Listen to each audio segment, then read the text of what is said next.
some other stuff. And I ran a campaign of Monster Number Shadow Sphinx with Richard. That you Earlier did, this and year- I don't mind saying that is hands down the most bizarre campaign I've ever been a part of. It got weird, but it worked out pretty well. Yeah, that was a lot of fun. Oh, so we're recording now, Chris? We're good. We're recording. Yeah, we're live. Okay. Oh yeah, just to summarize, this is Matt, and he is only briefly or passingly familiar with the X-Men franchise. And you know, I will add to that I was really impressed with that campaign you ran, because that was, I think you told me it was the first campaign you'd ever run on Roll20, and you just like smashed it out of the park. Yeah, first one online, first one on Roll20, all random people. It's amazing it did not just devolve into a giant ass train wreck and burst into flames. Yeah. So that was Well, good. it almost did a couple of Amazing it did times not because people just kept. Oh quitting. yeah, because we didn't get player support until we got happy, and then we had free people that would show up consistently. Yep. But yeah, I'm gonna say though, don't worry about the not being familiar with the Fate system, because pretty much all of us are learning this now. And don't worry about the being too familiar with the X-Men, because I'm going to be making up a lot. So, okay, Joe, why don't you tell us a little bit about yourself as a person, and a little bit about your history with the Fate role-playing game and the X-Men franchise. Alright, so I'm Joe, obviously.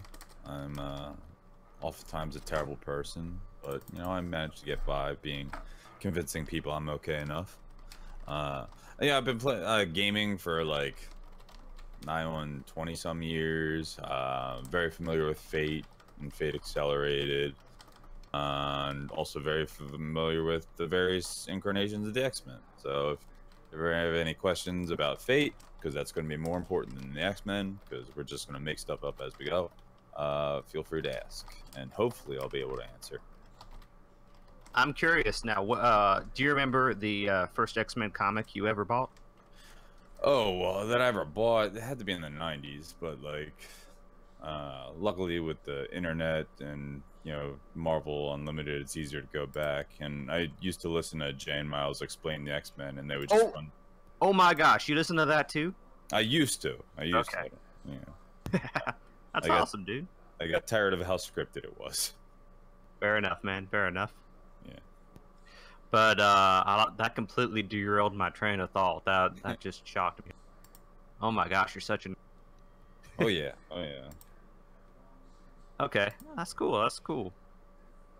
All right, so let's see here. Now moving on to the right of Joe. Chris, could you tell us a little bit about yourself and your history with the Fate role-playing game, as well as the X-Men? Okay, Chris, I've been gaming for, I don't know, 30 years or so. I've played just about every game at one point or another. I've tried them anyway. Plenty I haven't, of course, but I like to try new things. I've never done Fate, so that'll be new. I've run games. In fact, I run more games than I get to play. I have a live group that I've been playing with for 25 years now that I've been running for. Jeez. Same group for the most part, core group. Most of my campaigns last anywhere from 3 to 12 years. X-Men, I can recall reading the very first X-Men 1 comic that a friend had. And I owned various aspects of the X-Men comics for about a decade or two. Used to buy them, and then, you know, back when I had kids, and I ended up selling them all off, unfortunately. So that's a shame, man. You didn't save them to pass them on to the next generation. We needed money in a dire way. Okay, fair for enough. various reasons. I can respect that. I can respect that. I sold off the collection, and I made a good amount, but it was a little heartbreaking. But I haven't really read the comics in about 10 years, so. I can sympathize with. I I just want to throw out there to everyone that Chris shocked me when I proposed this game to him. Because I was like, yeah, I'm thinking about running this game with like use the X-Men and stuff. And he's like, okay, sweet. I'd either like to play as Iceman, Cable, or this character that no one has ever heard of since 1996, and I'm was old. popular for like 2 minutes. Was it Adam X the Extreme? Oh, not even that popular. Which character? Random. Oh, is that the name? No, That that's is the name actually of the character. Yeah. It is no. literally a obscure minor character that I played in a play-by-post game, 12 years ago, mostly because no one had ever known anything about him, so I could do whatever the hell I wanted. Didn't have to worry about canon. And that's another thing to mention is that even though you said you've never really played much of Fate, you and I, we've been in a lot of superhero games, haven't we? Yes. Together. There was that Mutants and Masterminds game, which died a horrible, slow death. Oh god, that was bad. And then there was that Savage World superhero games, which I ran, which also died a horrible, slow. Yeah. That I is love Super games. awful. Yeah, love it was. Whether Yeah, I run it them or was play rough. them, I love them. I've also been in an aborted Meets and Masterminds campaign, but me and one other player were having a ton of fun in. Van, it died. Yep, And no, I'm it happened. sad. So now that we're up and recording, it's time to go back around the circle to the player on the far left, the man, the myth, the legend, Chris G. Hey, thanks. I feel like I got a much grander intro than the other players. Ah, well. So it goes. You want to tell us a little bit about yourself and your history with the Fate system and the X-Men franchise? Yeah, I've been playing RPGs for 4 years. I've listened to a podcast where they play Fate, so pretty much an expert. And when I was a kid, I watched the new X-Men animated series, and I had a big crush on Kitty. What's her face? Pride. Yeah, X-Men Kitty Pryde. Evolution. Yeah, Evolution, that one. Awesome. That's me. I remember watching that as a kid, and I kept wondering like when they were gonna go be superheroes. Never. I remember like I think there was an episode where like Jean Grey actually splits off and forms her own superhero group. Wasn't there? There's an episode where all the girls are tired of being like pushed around by the boys, so they all split off and form like a man-hater super heroine group for like an episode. And it's very weird, and that's all I have to say about that. Awesome. It's also worth mentioning that you recently ran Joe and I through a 7th Sea campaign, which was I was having a ton of fun in, but died a slow, horrible death. Those are very generous terms, but yes, that happened. Actually, I take that back. It wasn't slow at all. It was just like It was pretty abrupt. 10 biblical plagues were just released on the game at once. And in real life. Yeah. It was like an actual force of nature destroyed one of the players' lives, and we had to end it. Yeah. Hope they're doing all right. Yeah. Me too. Okay. Anyway. Well, I think that about wraps it up. I think the only other thing worth mentioning is that Matt, I believe you're from Canada, are you not? You. So I'm going to be extremely disappointed if you don't play Wolverine. Just letting you know right now. There are other Canadian characters, But none that people care about. How dare you insult Puck like that? Oh, You okay, said fair enough. There's a whole team of Canadians. Yeah. And where's their own going? Where's their own going? Nowhere. I swear. I am That's 'cause- already ripping off Worm, so I don't have time to do Wolverine at 4. Fair enough. It's okay if he doesn't play Canadian because in the Marvel Universe, all of the monsters of the world come from Canada. It is the most That's dangerous true. country in the Really? world.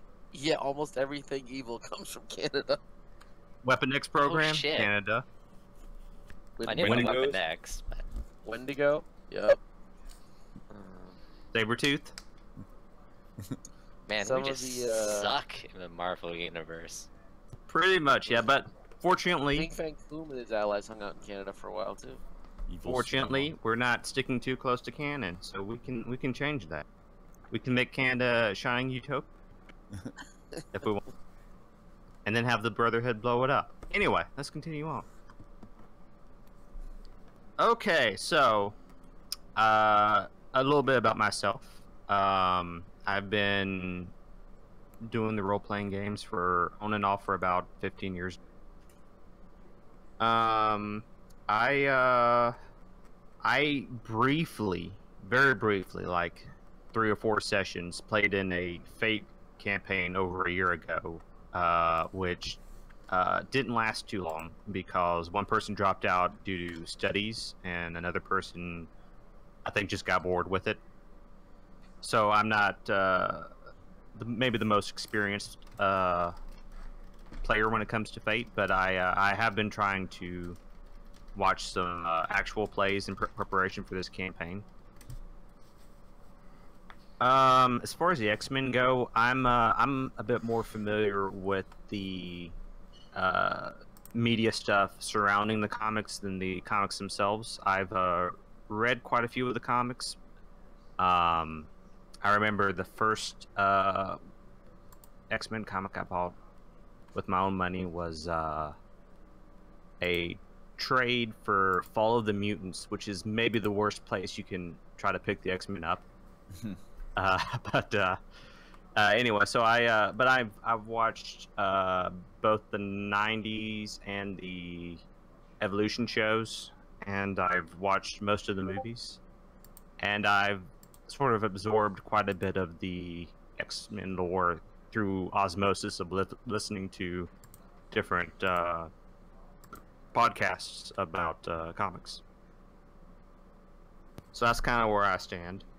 So the bottom line is that we aren't going to be sticking too close to the canon, especially canon from the last 10 years or so, because that's a huge blind spot on my knowledge of it. So like if you're like, hey, I want to play this this character from the Wolverine's X-Men school, I'll be like, who? So that's kind of where I stand. All right, so now that we've got the introductions out of the way, let's we're gonna go over like what we each kind of want out of this campaign. Some of the stuff that I want is like I want it to be kind of episodic. You know, I might play some seeds for like future story stuff, but mainly I want each session to stand on its own, because that was kind of a huge problem for me in previous campaigns. I also want I kind of picture it being like kind of a light tone. I don't really want the players after the session's over to like just slit their wrists and be like, why am I even here? What's the purpose of all this? And the only other thing I really kind of want out of this campaign is, other than to have fun, is I kind of want it to be set on Earth. And that might seem like a weird distinction to make, but I don't want to like go do space stuff with the Starjammers and Alandra and all that, you know, and I don't want to have the game set in some sort of horrible post-apocalyptic future or whatever. So that's kind of what I want out of it. Chris, you what you want out of this game, man? Which Chris? The one on the far left. The one who looks like an Imperial officer. I don't know who that character I don't know is. what that picture is, but I enjoy it. Well, recently I started a club at my school, and we asked our members the same questions. They were all like, I just want to have fun. I was like, you motherfuckers. I want real feedback. But honestly, I don't know anything about the X-Men or Fate. And this will be like the third game I've ever played instead of GMing, so I'm just looking forward to being a player and not having to do a bunch of prep before every session. Fair enough, man. But you gotta give me something, man. You could even just say, I want the theme music. Yo, I want like a lot of character building and talking. I play RPGs for that type of stuff, and I suck, but that's what I like. Okay, that sounds good, man. I can work with that. Character building, talking. Cool. I'm not doing the voices, though. I'm letting you know that right now. It's no true. Voices. Okay. All That's right. fair. Okay, Matt. How about you, man? What would you kind of like out of this? I guess character-wise, I'm gonna rip off Tattletale from Worm pretty damn hard. That she Cool. will be a good person as opposed to being horrible and manipulative and kind of a bitch. Okay, So but that I mean, character like, is very- from me as the game master of stuff I'm going to put into the game when we play it, what would you like?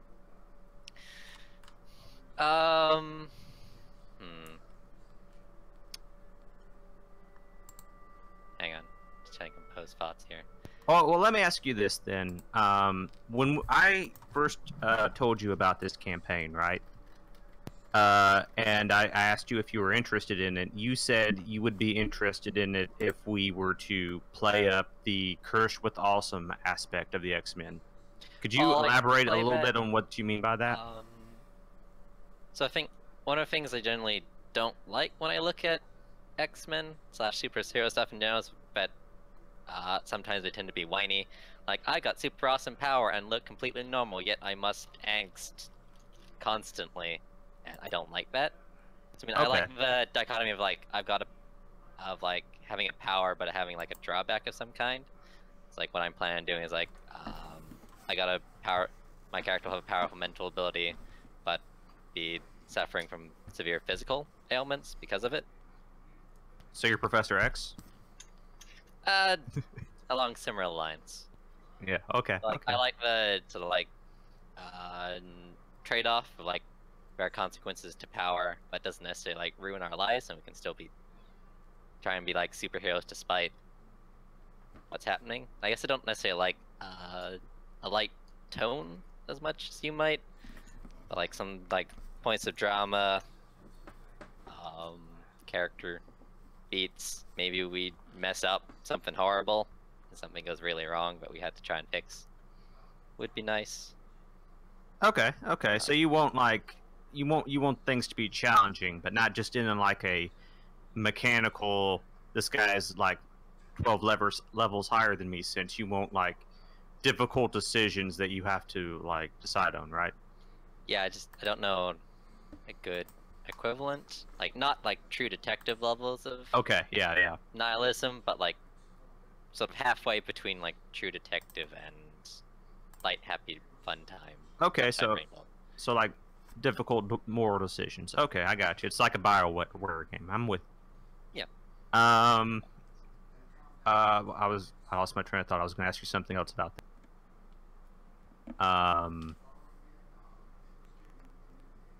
I don't know. I'll let you know if I think about it. Is there anything else you might like to see? Nothing specific, Okay. Okay. but I'll let you know if I think of anything else. Oh wait, yeah, I remember what my other question for you was.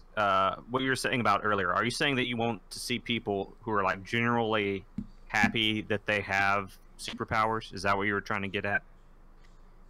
Well, sort of like a mixture. Like, some people might be happy to have certain powers. Like, some people might be upset by having powers, but we're still like working towards being people, rather than letting like.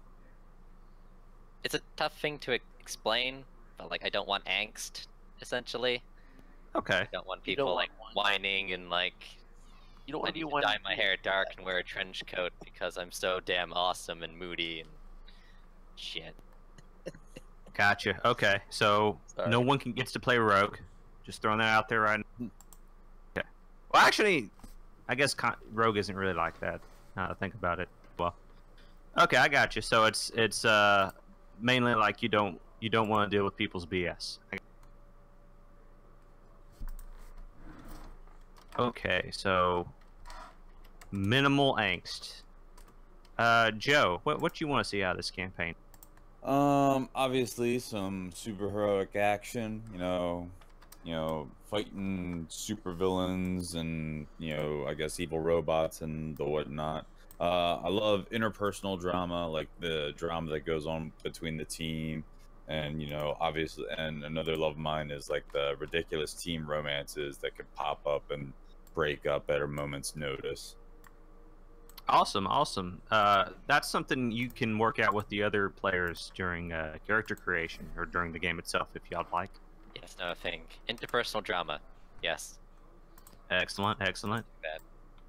You said you wanted maybe some robots. Is that like some Sentinels, maybe? So yeah, Sentinels are always great. I'd also actually like, historically my point of view, I guess, of the X-Men is they only get involved when it's either like directly affecting mutants. I'd actually like them to be more proactive superheroes. Like, oh shit, Hydra's attacking. Yeah, let's go beat up Hydra. Or there's a bank robbery. Well, that's nearby. That's this is our town. Let's go stop that. Okay, yeah, and that would actually make a lot of sense if they're trying to sort of build the mutant brand and make them people not afraid of mutants. Yeah, Marvel actually did that for a while. They experimented with it for about a year, and they flushed the idea. Okay. Should have kept it up. Well, actually, that brings up something else that I'm going to pose to the entire group that I was going to do here in a bit when we're building the setting, but might as well go ahead and do it now. Do you guys want this to be like a... Do you want there to be other superheroes and supervillains in this world, or do you just want it to be the mutants like in the movie, the TV show? Personally, I don't mind, but I think that's a lot of that is on you. The more things you throw into the world, the more effort you're putting in, the more things you have to juggle. It's what you're comfortable with, I think. I respectfully disagree, because like if I just have you guys fight 5 supervillains, it doesn't really matter to me if one of them's a Red Skull or if it's Magneto. You know what I mean? But my concern with the Marvel universe is when you start bringing all these other groups in, now you just have to juggle alliances and you have to juggle other personalities and responsibilities. That's more work for you to deal with, is my point. Not the name of the group. That doesn't really matter. It's when you start putting all the complexities behind it, is my point. I don't care either way. Whatever works. Gotcha. Yeah, that's a fair statement. I was just thinking more like in the background sort of thing, like they're off doing their other adventures, and maybe, occasionally they'll show up as like a cameo or like, a very special episode or whatever. But I don't mean like you guys are going to be hanging out with Thor every session. I mean, it could happen. We could go to Asgard. I'm for it. I love a world bigger than just our own bullshit, personal bullshit. Like, we get wrapped up on our own shit, and then like, theoretically we could really screw something up, and then like somebody else has to come in and like give us like a talking to for not keeping our eyes on the ball. I'll say I don't know about that now, because like to me, like it's more interesting to see you guys have to clean up your own messes. Well, true, but I just look at it from like the more drama side of it. If we screw up big enough, Shield's gonna come down and slap us. I'm gonna give a tentative yes, but with some caveats. Okay. Like, I like the idea of like other stuff going on in the background is great, so long as it doesn't like I guess trample too much on our agency, because if like if we can fuck up and then like fix ourselves, that's great for like player characters. But if it's always like, well, it doesn't really matter if we fuck up, Shield's gonna be there to like clean up or whatnot, kind of like detracts from like the stakes a bit. Yeah, like, that's nothing we do will help us lose in any way, because there's always like someone to like clean up our mess. And like the other caveat is like it can lend to drawing too much in and making things more complicated than they need to.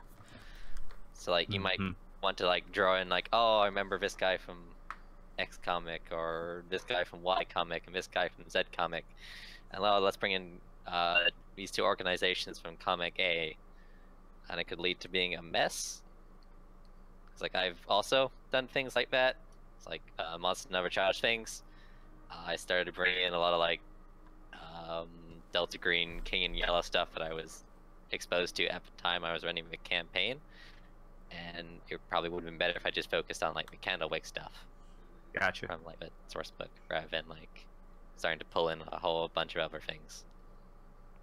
Fair enough. Fair enough.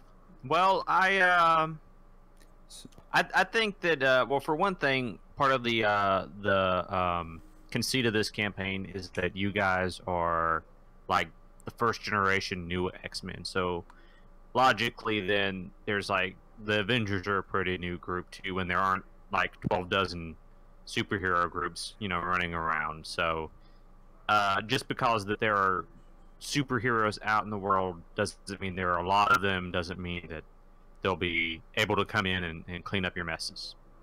And so another comment from a mechanical standpoint, how Fate and Fate Accelerate mostly work is we will be able to succeed more often than not unless we choose to basically not succeed. Because the game is all about like the protagonists, like it's mechanically balanced in our favor. Right. Yeah, and like when we choose to like have bad stuff happen to us, we get rewarded for that. So right, the fate chips and stuff. Yeah.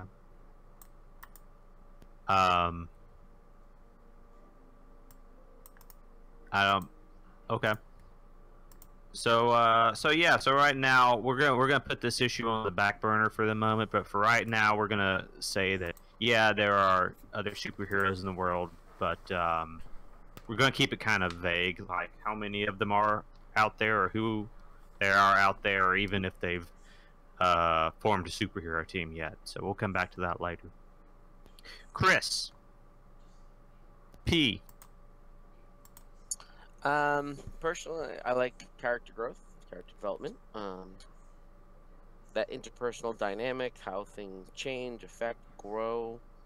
Whether you want to label it as romance, buddy up movies, team ups, enemies, however you want to talk about that.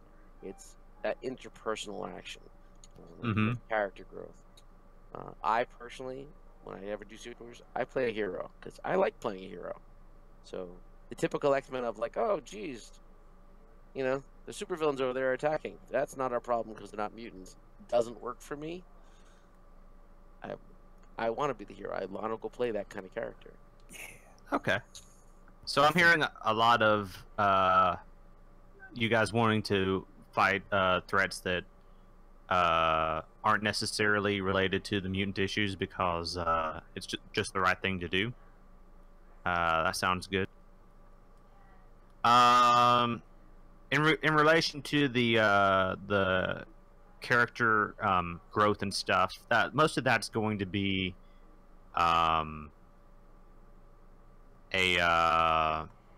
with the other players. But I'm curious, how would you like to see that implemented into the campaign? Because I sort of had it planned that you guys would be sort of touring around the planet a little bit, going to different locations and checking different stuff out, and that's gonna be difficult to do, to have like those reoccurring NPCs and where you can have those changing relationships like that. I guess one thing we could do was maybe have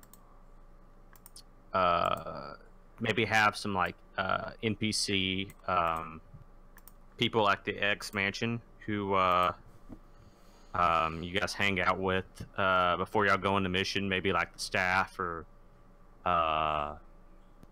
people whose powers don't necessarily make them great superheroes like Cypher or Maggot. I don't know. Or alternatively, we could do reoccurring villains, and you guys may not necessarily always want to fight. You know, maybe sometimes you're just in a bar and the Juggernaut walks up and he's like, "Hey man, how's it going?" You know, that sort of thing. I don't know. What do you guys think?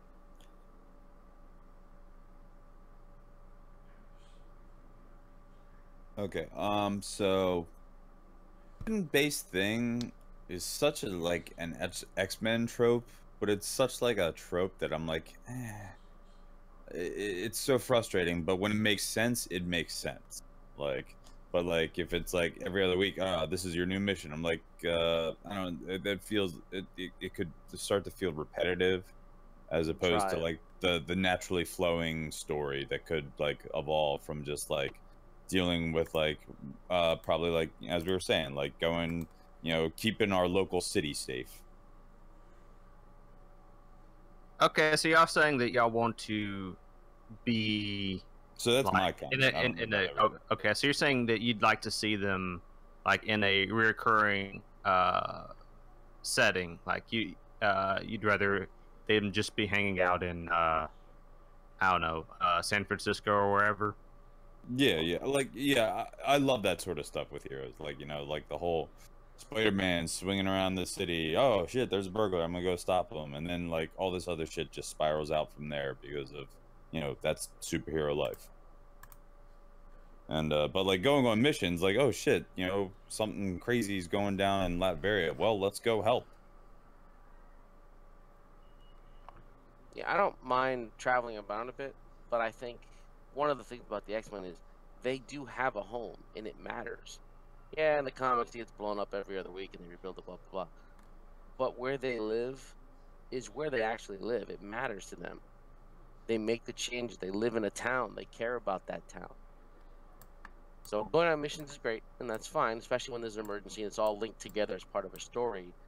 It just shouldn't be, okay, this week your mission is to go to blank and do this. It's Gotcha. It's got to flow.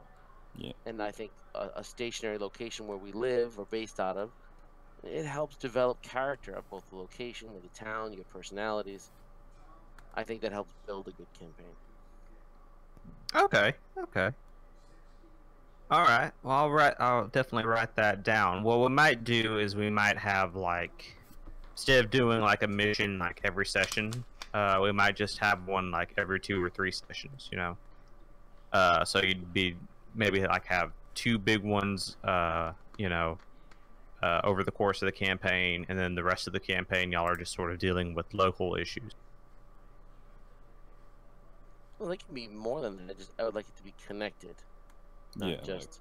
So like one thought I had was like, you know, instead of like, you know, being sent somewhere, like, you know, say in like issue 2 or session 2, we help out like you end up like, you know, saving the day, impressing like, you know, and some other hero like, you know, caught eye, and then later on they ask us for help over in this section of the world, like yeah, I saw what you could do and we need that stuff. We need your abilities because I can't do this by myself. You know, it's Gotcha. more like, yeah, like as long as it flows naturally, it won't feel less like here's the quest, go do the quest. Contrived. Yes, that's a good word. Gotcha. Okay, yeah, that makes sense. Okay. I think, like, I agree with like we should have like a home base we can all be a part of, because like Fate has aspects for places, so it can be easy to describe that mechanically. And like recurring characters, support characters are always very nice to have as like elements for the RPG. And like I think traveling should be like limited to like special events.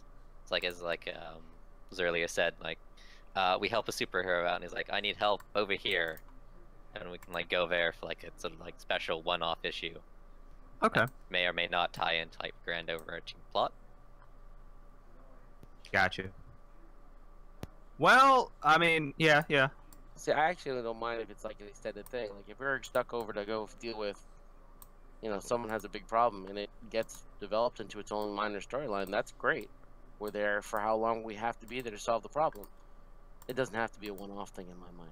Yeah, yeah, Gotcha. I agree with that entirely. Yeah, that's definitely going to be a thing because I don't really plan on having like too many sessions that sort of are their own thing, because it's like we're only going to have like 6 or 7 sessions in this campaign before we wrap. So it's when I said that I wanted each of them to sort of stand on their own, what I meant is that I wanted to be like self-contained in the sense I don't want it to like in mid-combat or like be like a 2-parter thing. I mean, naturally each adventure should logically set up for the next one. It isn't going to be like session 1 you guys are fighting sentinels, and then session 2 those are completely unrelated attack by the Brotherhood in Canada, so you gotta go deal with that. I meant more like I don't want the I don't want to like introduce plot threads and then not resolve them. That's sort of where I was going.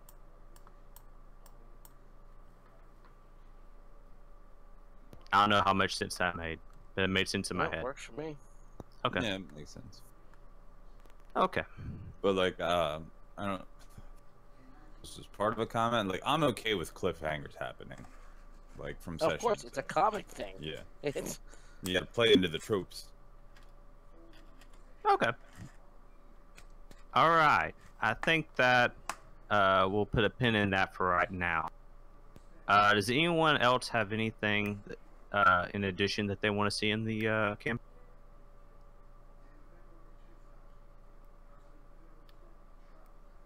Not right All now. right.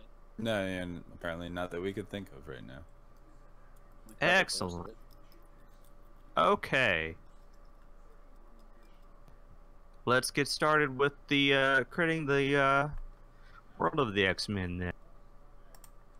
So first off, we're gonna get 2 issues. One's gonna be a current issue, and one's going to be an impending. For a current issue, we want an issue that's kind of like we're currently dealing with that's going on. It's been going on for a while. Some example ones I came up with would be tension between humans and mutants, or persecution of the mutants, or terrorist attacks, that sort of thing.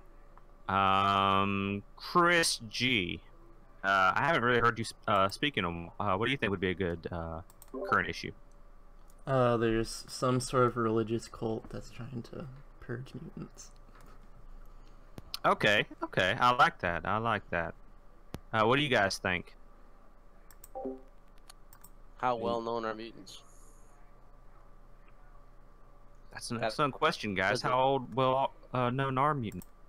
It affects a lot. That's why I thought I'd ask. Yeah, I'd say. Well, here's an idea that I might have had. Like, our first session isn't our first like public appearance.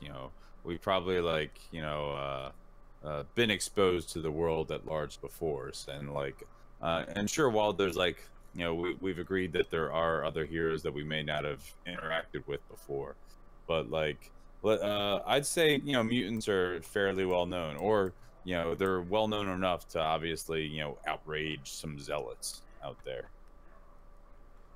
And I'm all for that whole crazy religious people hunting mutants down and trying to what was the word sacrifice you said? To just Purge. kill. Oh, purge. Yeah, that makes more sense. I'm all for that. But you know what? I like sacrifice. I kind of like to, I'm a Christian. I'd kind of like to avoid, like the Vatican's trying to kill. I want it to be like some weird religion. Okay, I'd be down with Okay, that. so it's not like a God loves man kills sort of thing. It's a this is like a new religion that sprung up in the last few More like years. a racism thing. Yeah. Okay. I like it, and I really like the idea of mutants being sort of outed to the world. I like the idea that it's not like a mystery about whether or not they exist or not. I think having them be an established force in the world opens up a lot more doors than it closes. Actually, a quick question, going back to like what we want out of this. How do you plan on handling like death in the campaign? Because I know Fate is like super loose. When it comes to like how damage is done, and like Fate. people generally don't die. I'm wondering how you might handle that with like the world at large. So, like, can we kill people? Or are we gonna like try and like keep it as like we just knock them out? Or the enemy's gonna kill people? Are we like hiding them away to perform scientific experiments on them? Here's how I handle players killing people in any superheroes game I run. You specifically tell me otherwise. Like you say, I'm going to hack off this dude's head or something like that. I'm assuming that you're just trying to knock them out, and we'll treat it as such. How player death is going to happen, I would leave that up to you guys. Personally, I think that in a campaign that's going to be as short as this one, I just as soon take it off the table entirely. I think that in fitting with the comic book conventions, you could sort of argue or write your way out of anything, and instead of being quote unquote killed, you could be captured by the bad guys, or we could find out that that was actually a clone of you the entire time, and that you've been like trapped in amber beneath the Jamaica Bay for like the last 20 issues, something like that. But that's how I feel about it. If you guys say no, there's no tension in this, I want death to be on the line, then I'm okay with that too.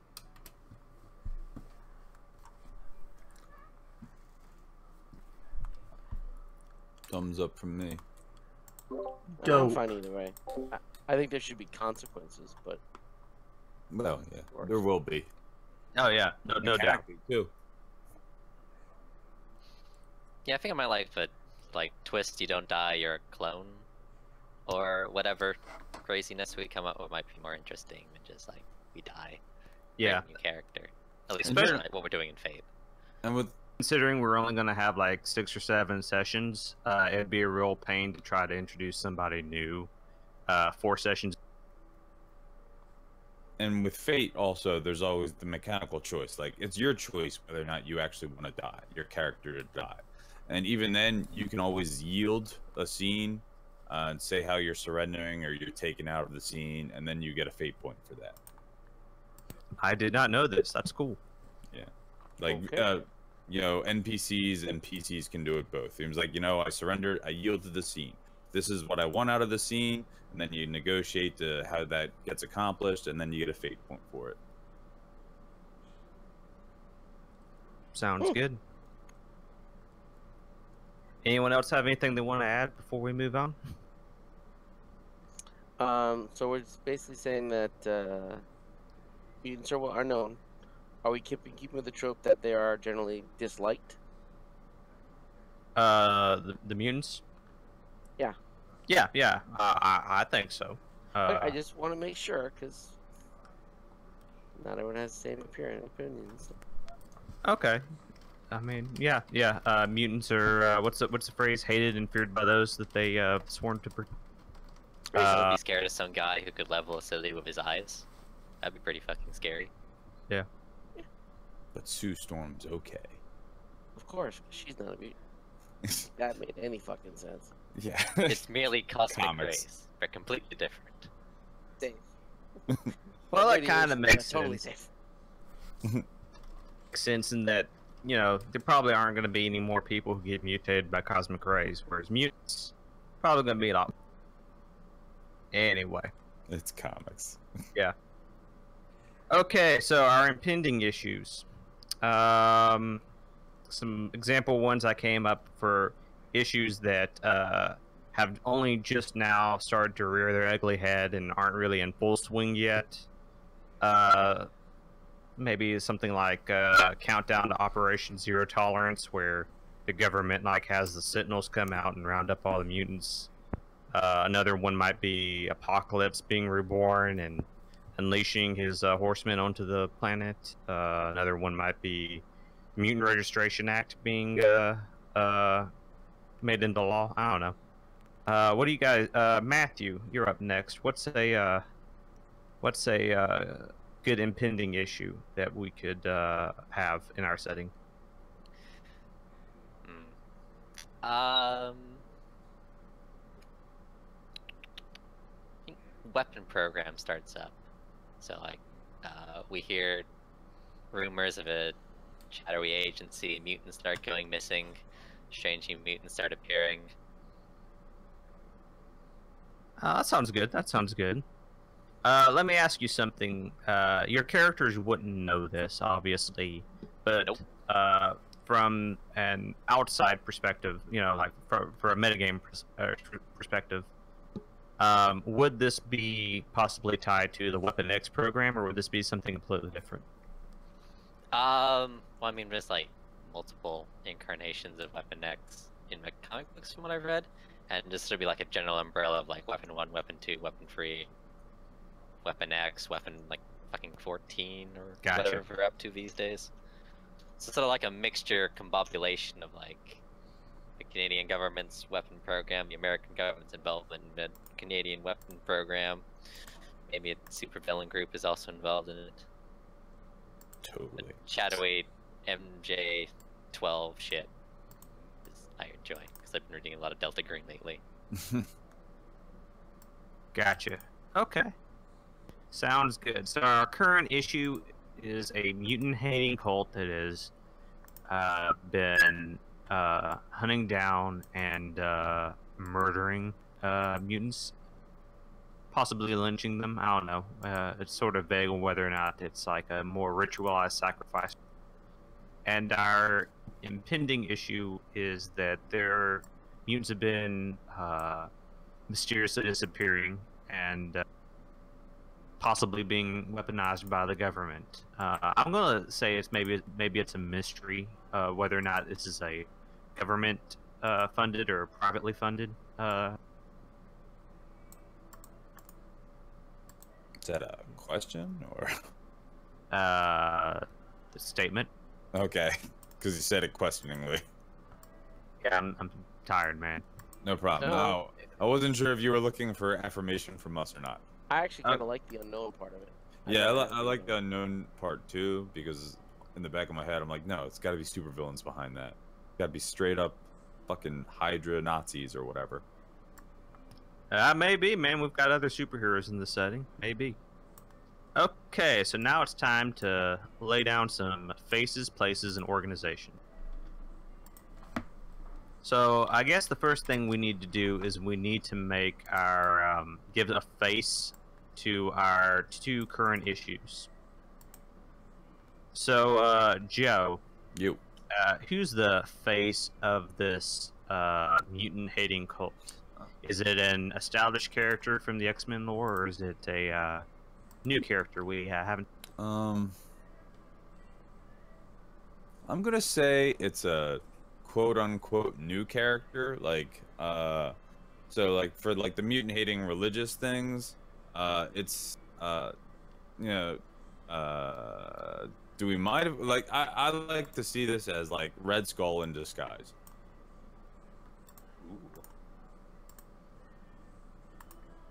But like under like a new assumed name, it's but yeah, like, that's what I'd like to see as the head of this religious organization. Okay, sounds good. And what's the name of the organization, Joe? Ooh, man, names are hard. Church we're doing? Or an organization? Big difference. I thought we established that it wasn't directly related to any current religions. It's like a No. brand spanking new religion that popped up around the time mutants started. Yeah, that was my impression. Even still, they could be a sect of religion that's just really, really just different sects of Christianity. So. Oh yeah, for sure, man. You could develop a whole brand new one fairly easily enough, like, humanity. Yeah, that's a perfect name.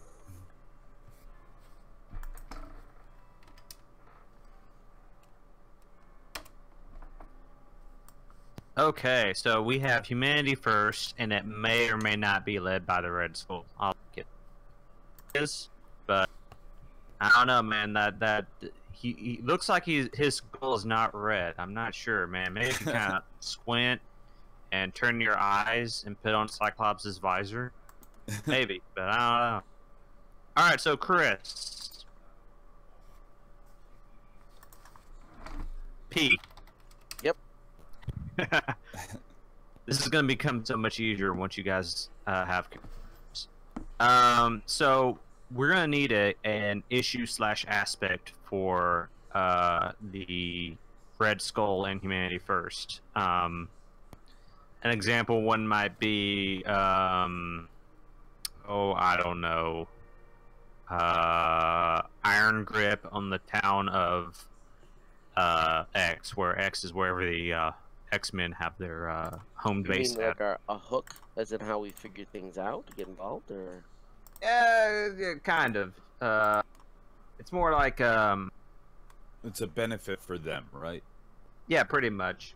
But it can also be a negative for them. So. But yeah, but that's true of pretty much any aspect. Yeah, it's like a double-edged sword. Like,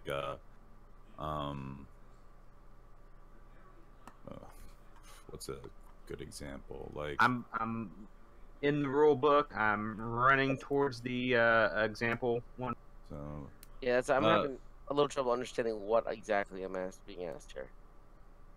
So, a good tag for this group that like they could hit that to basically like, an example is like limitless minion, like could be an aspect that they would have where like they would constantly just have more minions show up if we're ever in the midst of dealing with them or something like that. Okay, so a side effect, effectively, or a goal or a benefit from Red Skull being behind this group. Yeah, less goal, but definitely beneficial for the evil group. Okay. Well, I mean, you have a bunch of options. Any religion's a moneymaker. Any religion that's hating on mutants means maybe he's not actually killing them, just looks that way. Or capturing them for the program. He's now got cannon fodder with superpowers.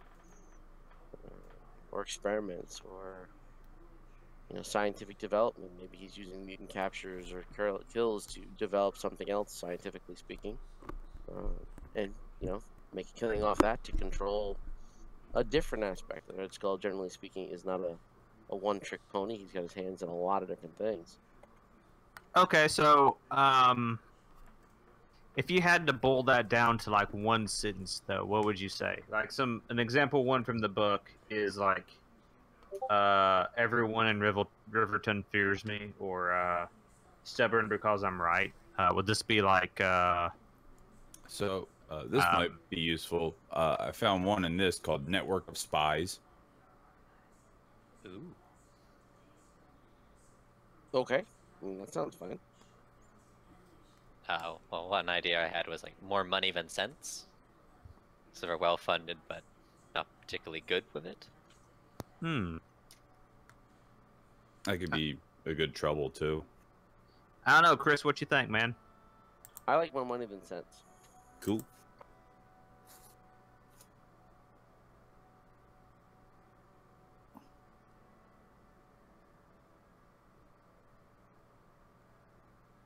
Okay then.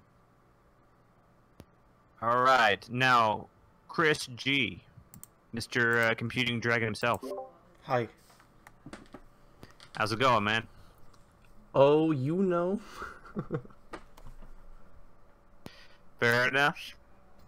What is the who is the face of the Weapon X-ish program that's been kidnapping mutants? Like their public face, or like just or just like the guy who the player characters are going to be involved with if they ever ran into this organization. so this would be like the villain from them, right? Pretty It'd much, be more like a initial plot hook. So like, we run into like the dragon, for using TV tropes example of the organization first, and he's sort of like our hook into this impending issue. Well, he's kind of both, right? Because like if you said this guy was the leader of the organization, you know, he would be, but he isn't necessarily the big bad evil guy of the whole campaign. I'm just saying, like, you know, who's the guy who's like the guy that the players would be dealing with if they ran into this organization. This is like Graydon Creed.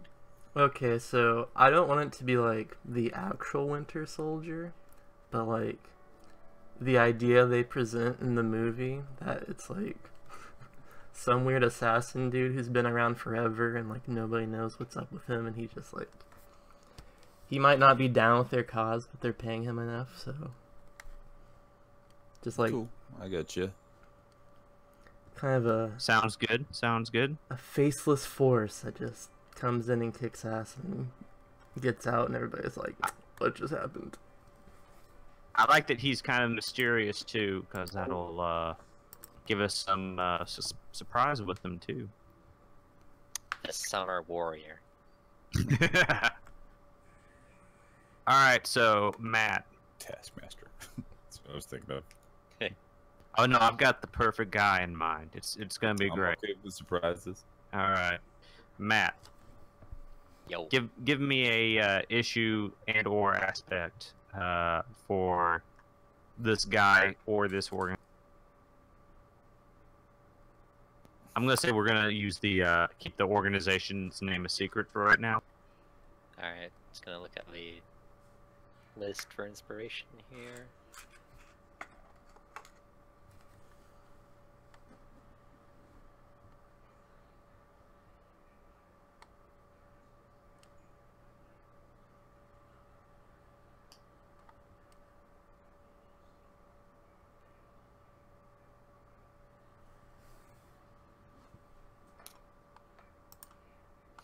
I think it should be around how secretive they are. I'm not sure how to phrase it right. As for Rabbit Hole only goes deeper.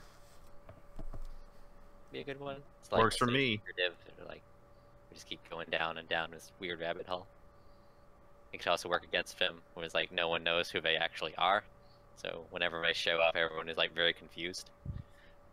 I love it.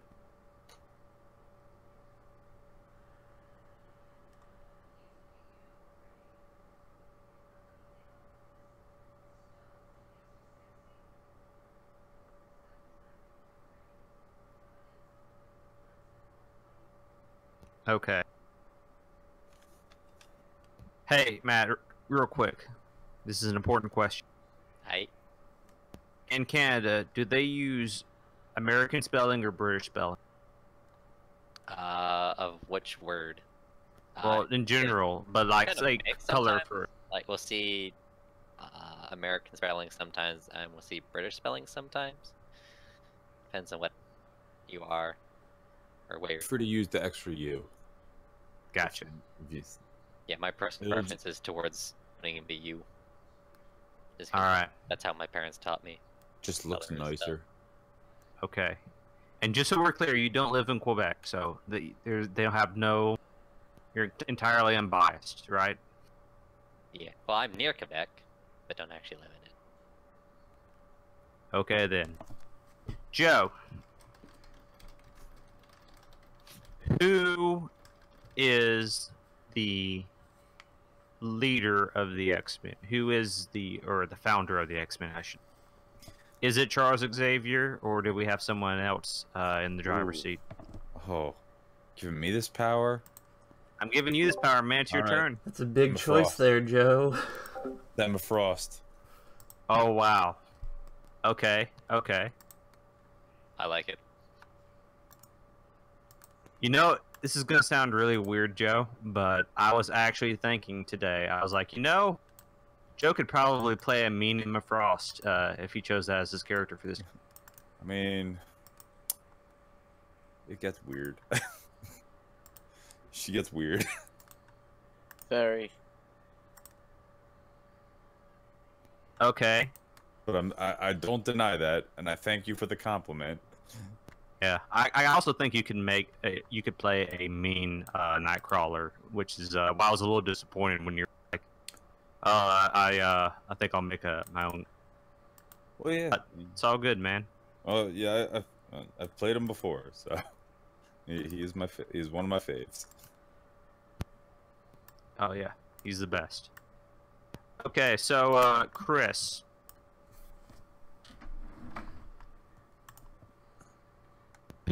Chris Yep. the Elder.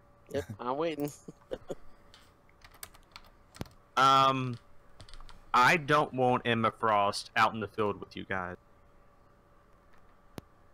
I want the player characters to operate on their own once they're actually out there having adventures. What's keeping her behind a desk? Why isn't she out there leading the team?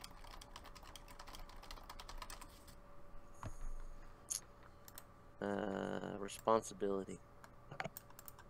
Could you elaborate a little bit, please? I could help if you. Yeah, one of the later versions of Emma Frost was she started her own school because she felt the responsibility to those kids, and if the school is full of actual kids, she can't leave because you have like the Cuckoos, you have all the other younger generations. Oh, I really like that. Like, so you guys are like the senior class, and Effectively, yes. Yeah. and they're like, she's got to look after the freshmen and stuff. I like that. That's really sharp. That's a lot. That's a lot better than my idea. That's I'll like, just- that's sorry, what? exactly what I was thinking, Chris. It was like responsibility to the other students. Yeah. I was just gonna say Part of her that character. she was in her diamond form and her legs got zapped off with a laser, so now she's just sort of like going around in a wheelchair. But I like yours. Yeah.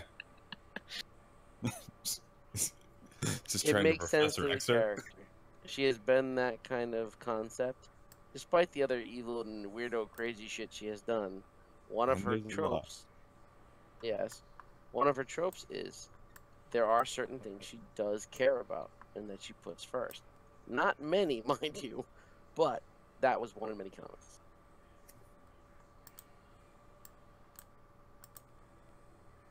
Okay, well, hopefully no one's playing Cyclops. Otherwise, this game's gonna get really weird. No, we just make a different canon. Roll with Get my obsessed joke, with Joe. somebody Just else. let me have this. I mean, look, if it's still Emma Frost and there's any, straight hormonal teenage X-Men, there's gonna be problems no matter what with her. Fair enough. Yup. And Chris, what is the issue aspect of with the X-Men? And you can't say hated and feared by those who sworn to protect, because that kind of goes without saying. Me still? No, actually,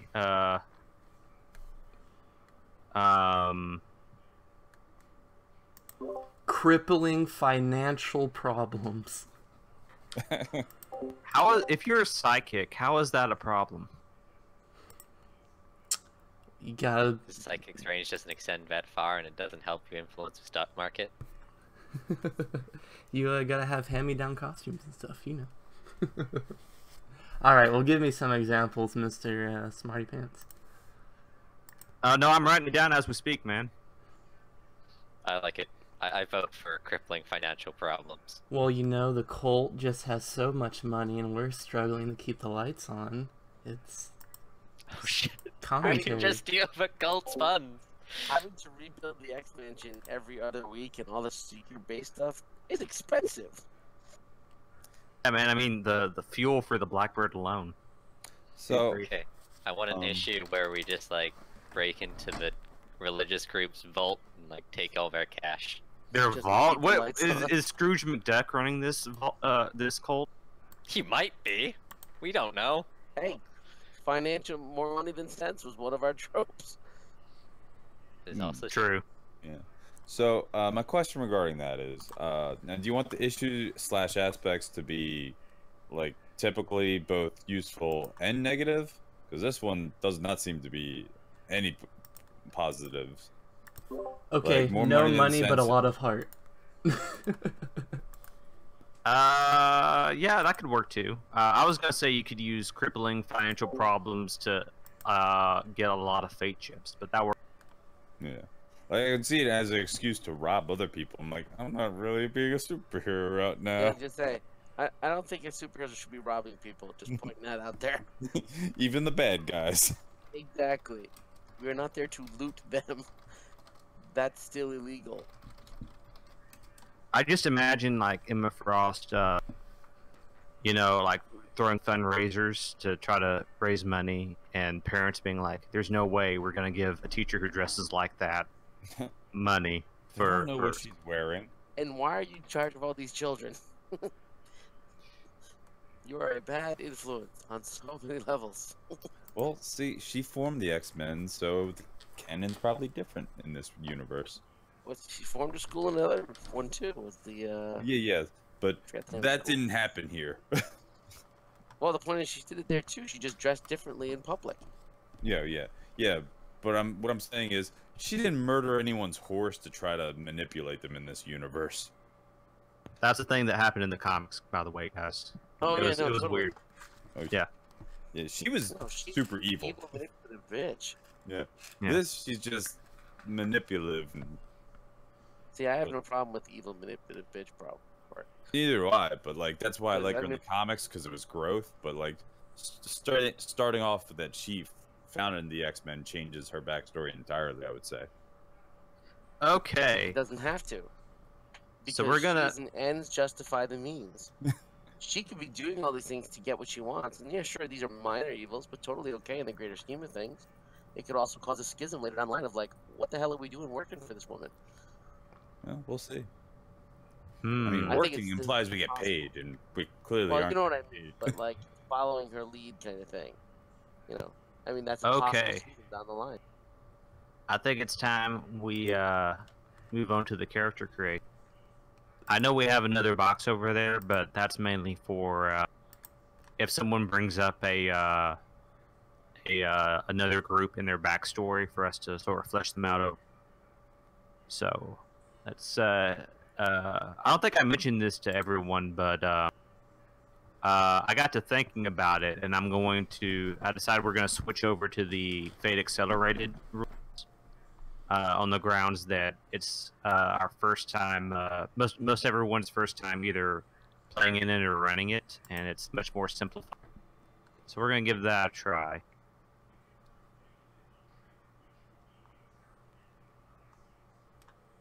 Doesn't bother me. Okay, so we're going to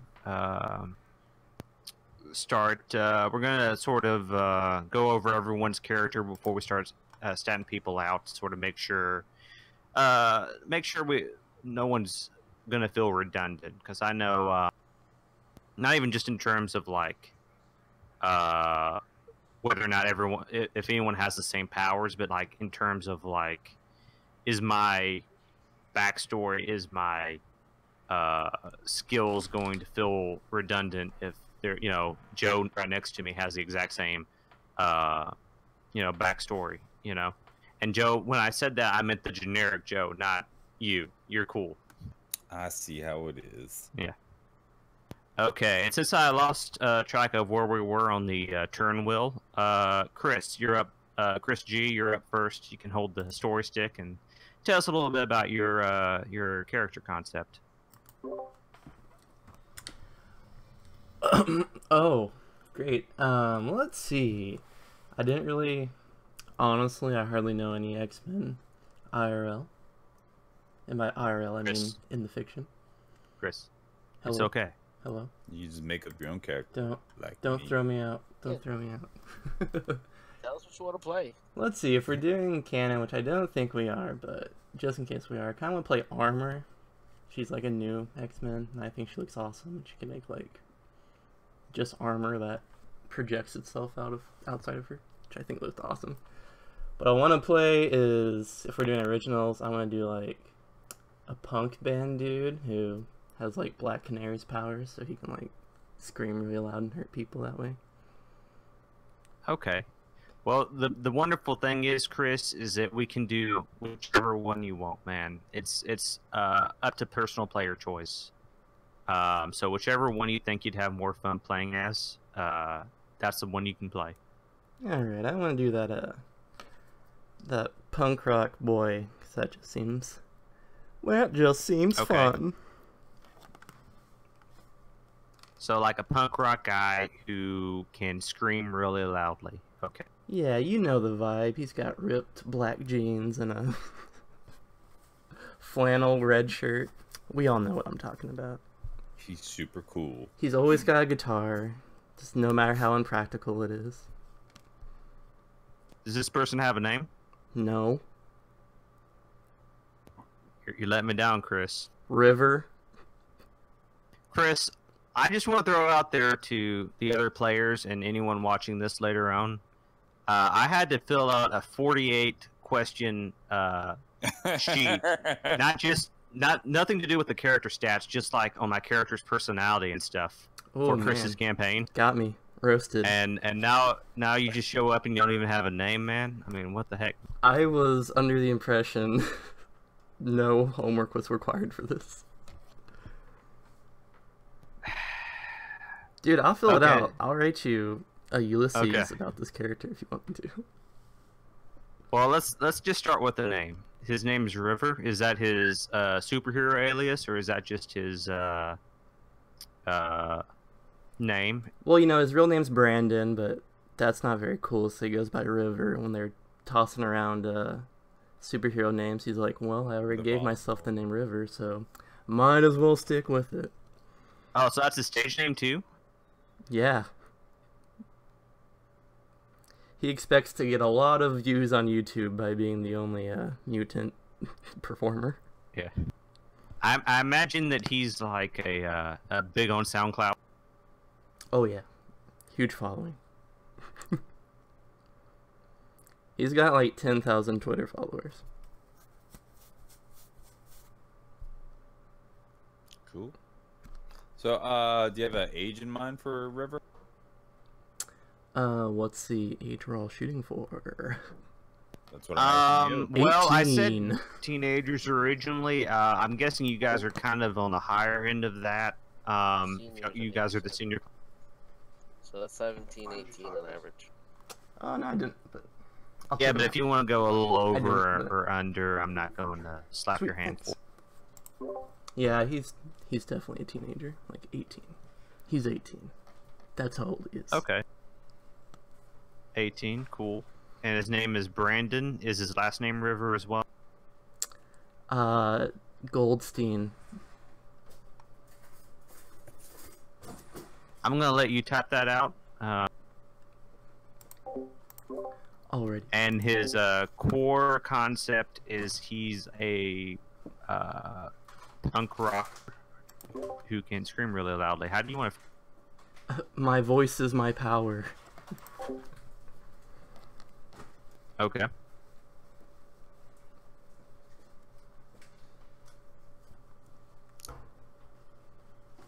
But not in a lame sense, like superhero. Like his core, he believes that at his core, his voice is what makes him special.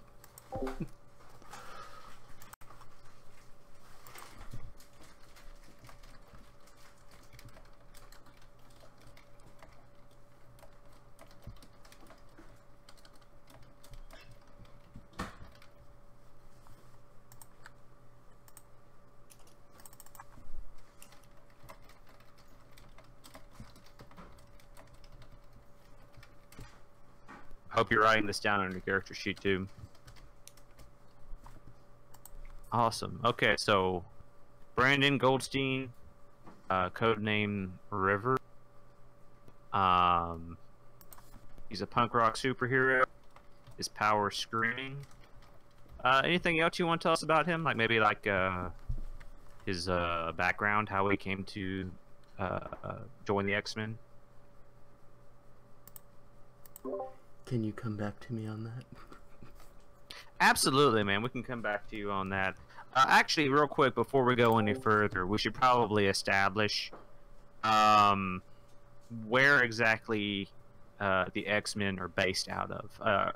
Originally, I was just going to assume we were at the normal X-Mansion in New York, but it sounds like you guys are pretty broke. So, like, do you guys want to just... And since we're going to be having a lot of adventures around our hometown, do y'all want to be based, like, in a city? Like, I don't know, like in New York itself or in San Francisco or... I actually don't mind the original Graymalkin Lane. I mean, it's only, like, supposed to be a half hour from New York anyway.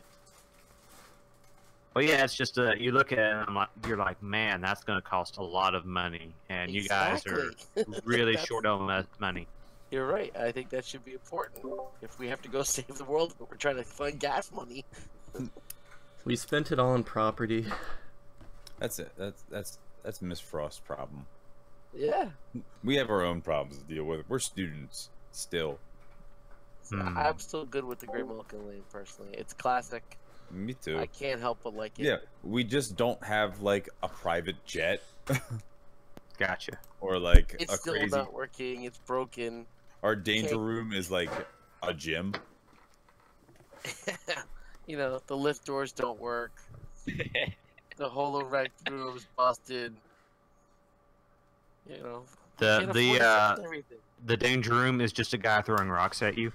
or it's the old school danger room. It's just those big mechanical saw blades trying to cut you in half. No safety features.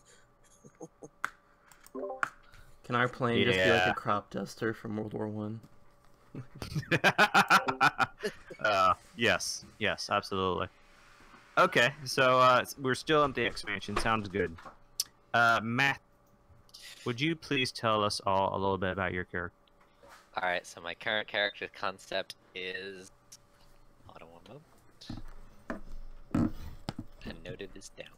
I will be playing Lisa Wilborn, codename Exposition. Her power is being able to figure things out. What was that crazy cackle? The boyfriend is home now, and he was laughing at my character name. Alright, well tell him I loved his cackle. Yeah, that was amazing. Super villain material right there. Gotta work on the laugh. Okay, so let me ask you something, Matt. Yo.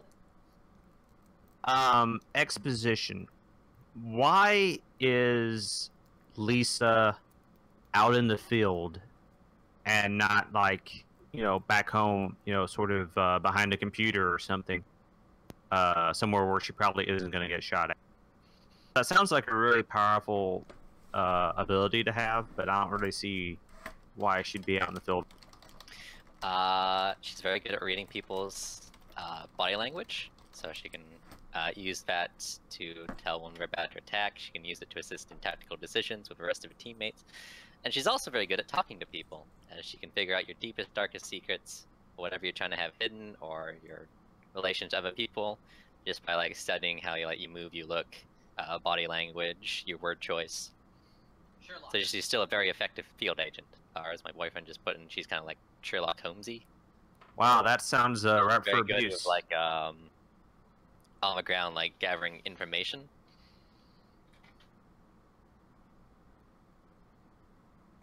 Okay, well, what would you say the core concept for that is? Maybe something like human computer or something like that?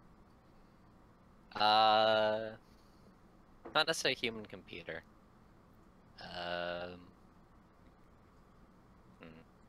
Not human computer would work. Good, short, simple. Can't think of anything better right now. High concept aspects are hard to nail just right with the phrasing.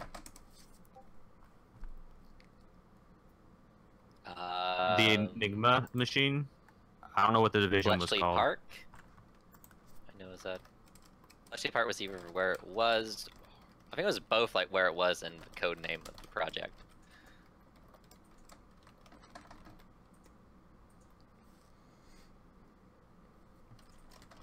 So you want to tell us a little bit about how she joined the X-Men? Okay. So, her powers first started making themselves known when she was about 8 years old. She started doing really well in school, straight A's. She's getting very popular, good at reading people. Until she turned about 13, when most people she was just exceptionally smart and was now really applying herself. But then the physical aspects started to kick in, and she would get migraines, nausea, were like physical symptoms, and it was eventually revealed that she was a mutant.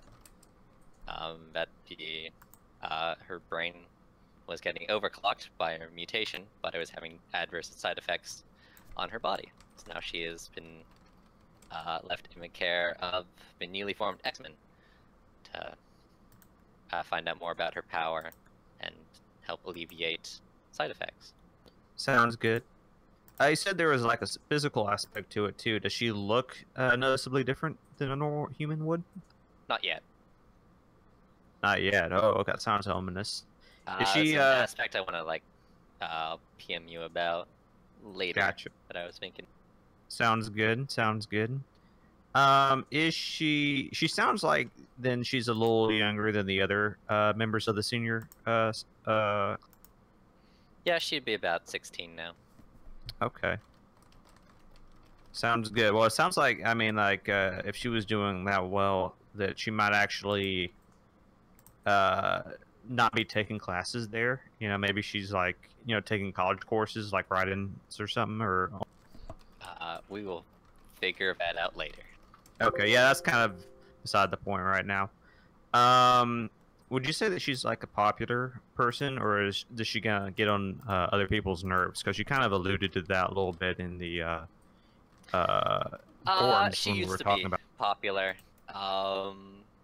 but the overclocking of her brain has left her kind of like she will reveal stuff that might be inconsiderate. So she doesn't. She lacks a filter, essentially. Gotcha. Yeah. Moments where she just like starts spouting off random bits of like basically everything she's taking in and figuring out via her power, even if that's some secret that you'd rather keep hidden. Is that when she gets overclocked? Oh yeah, that'd be one of the downsides Gotcha. of an aspect I'll probably write out at some point. Cool.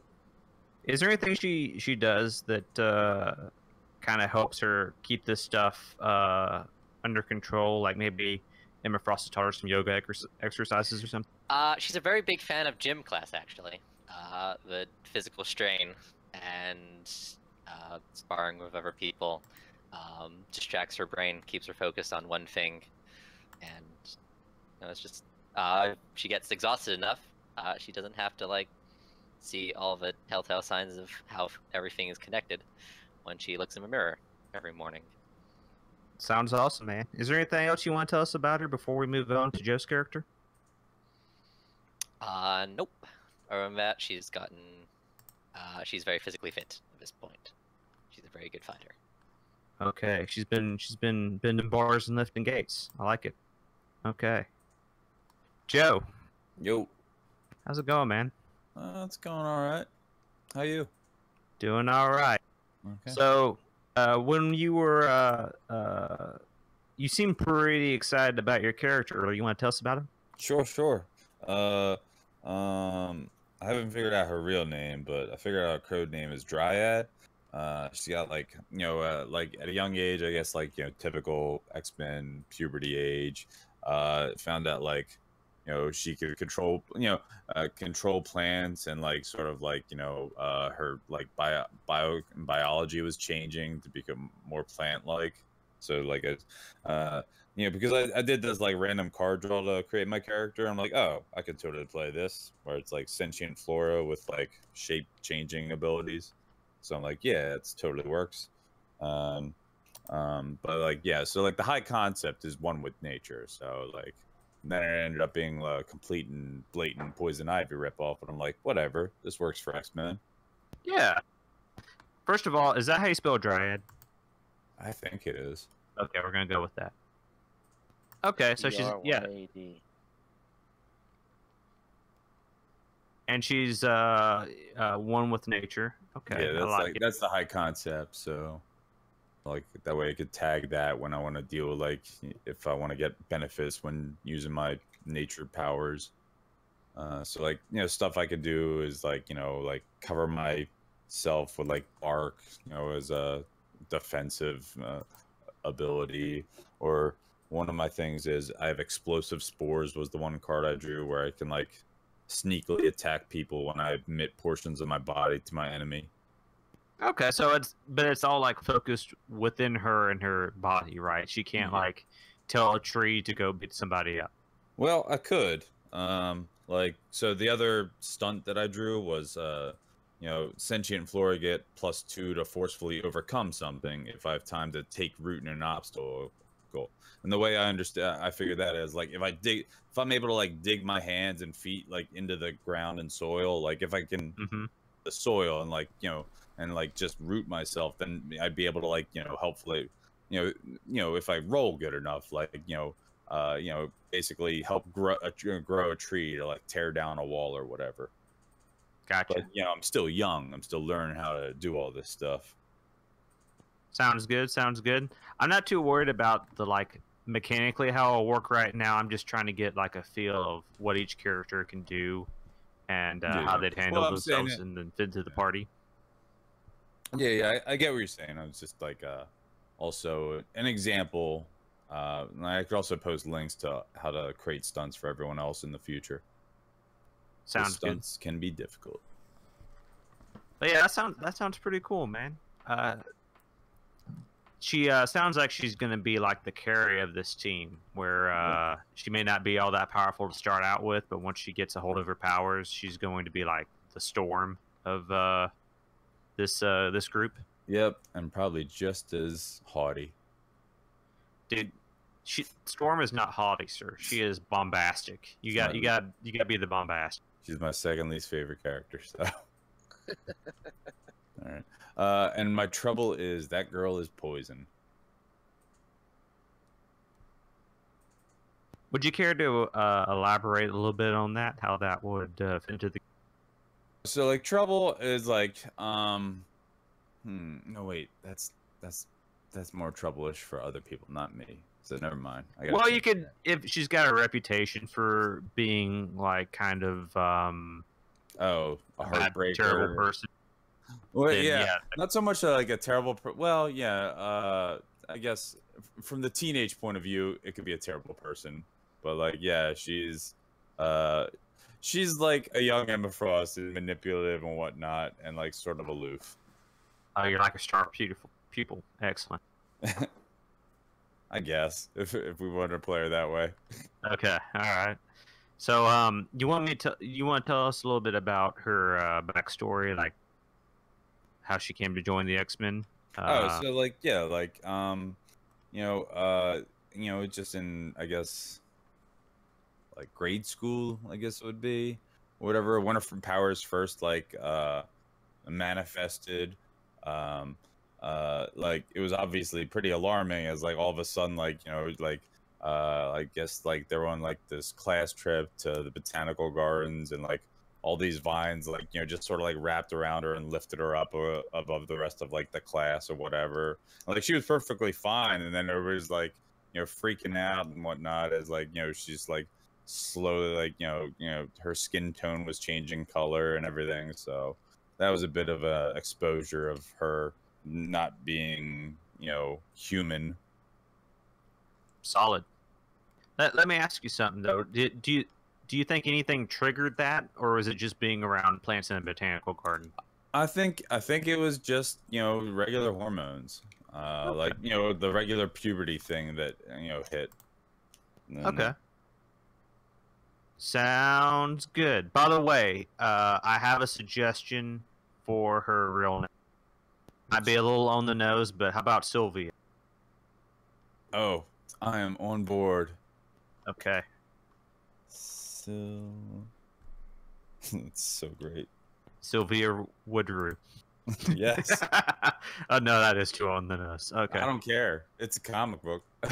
All right. Well, is there anything else you want to tell us about Dryad before we move on? Like, so it's funny, like, you know, sort of where she's sort of inspired by Poison Ivy, but like she knows how to control these. She doesn't know anything about like actual how plants work and whatnot. Like she doesn't pay it. She's a terrible student. And like, I mean, she had like a great family life, but she's just, you know, uninterested in schoolwork whatsoever. So she just knows how to get things to do stuff for her without actually understanding how to, like, what the whole process is. I see. Well, let me ask you this: if she's so unmotivated, why is she an X-Man? Why is she a She's superhero? not unmotivated. She just doesn't care about learning. Gotcha. She's Okay. all about, you know, saving others and whatnot, but like studying, why? I have Gotcha. powers. I can go do other stuff. I don't need to understand economics. Gotcha. I like it. I think that the aspect of her not really understanding much about plants or her own anatomy, that's really interesting, and it might be one of the things that's like keeping her from achieving her full potential. Like that might be why she's not storm level powerful. Mm-hmm. Cool. Okay then. Chris the Elder, how's it going? It's going.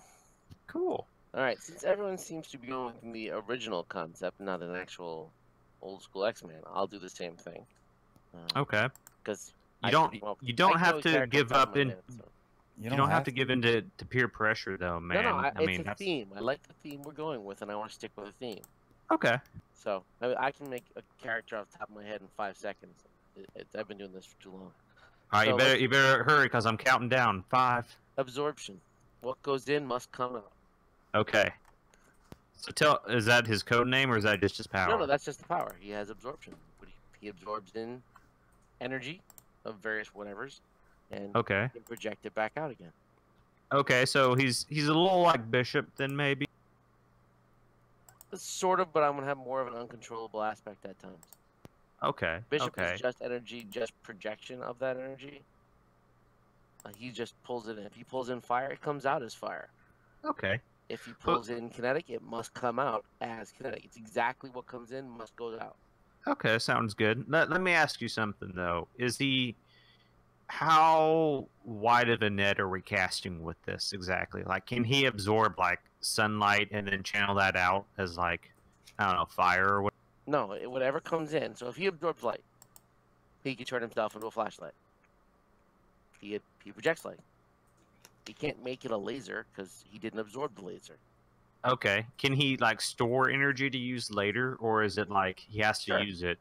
Sure, but I think there should be a concentration, a limit. I'm not paying attention, kind of thing. Like he doesn't have complete control, so if he's not careful, oops, I blacked out a city. Where, oh darn, here's a wildfire.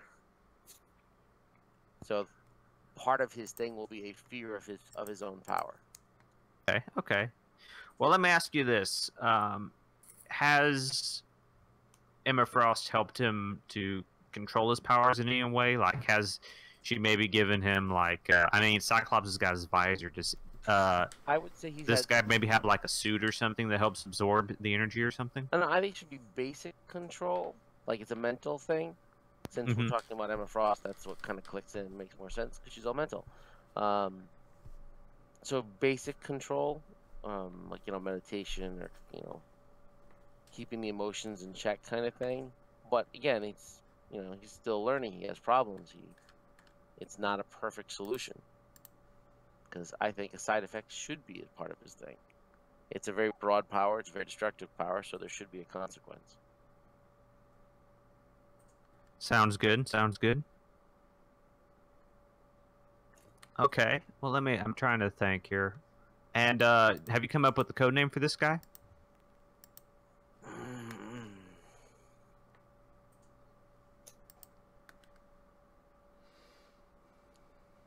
vigilance.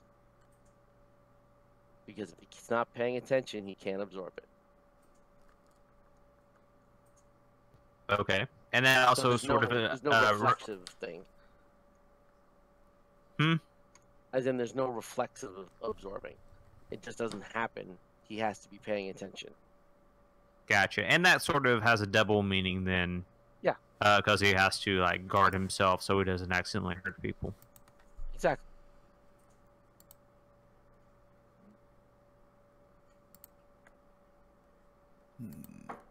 What's his real name? Oh, that's the worst part. We got a bunch of D's. Let's skip some D's. Let's go with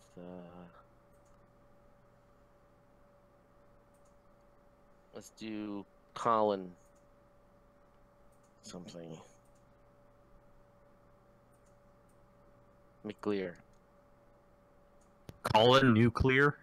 McClear. Oh, okay. That makes a little more sense.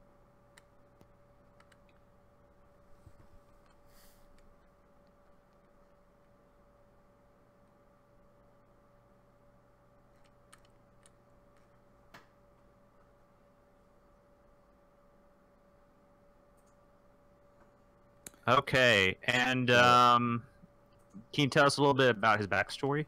Like how he came to join the X-Men? Seems like everyone has lives, so we're gonna mess mine up. Okay. We're gonna have him be your typical orphan kid. Okay. Ran away from home as a child because of his powers. You know, Okay. burned down one too many foster home or blew one too many things up. Okay. Oh, hey, let me ask you something then. Could he have been maybe attacked by these this mutant hating cult or something? I have a connection to that in one moment. Okay. Okay. So he's pretty much was running around on his own as a child. Someone found him, gave him a drifter. We'll leave him fairly vague and anonymous for future play. Gave him some basic training, taught him how to defend himself, feed himself, survive, living on his own.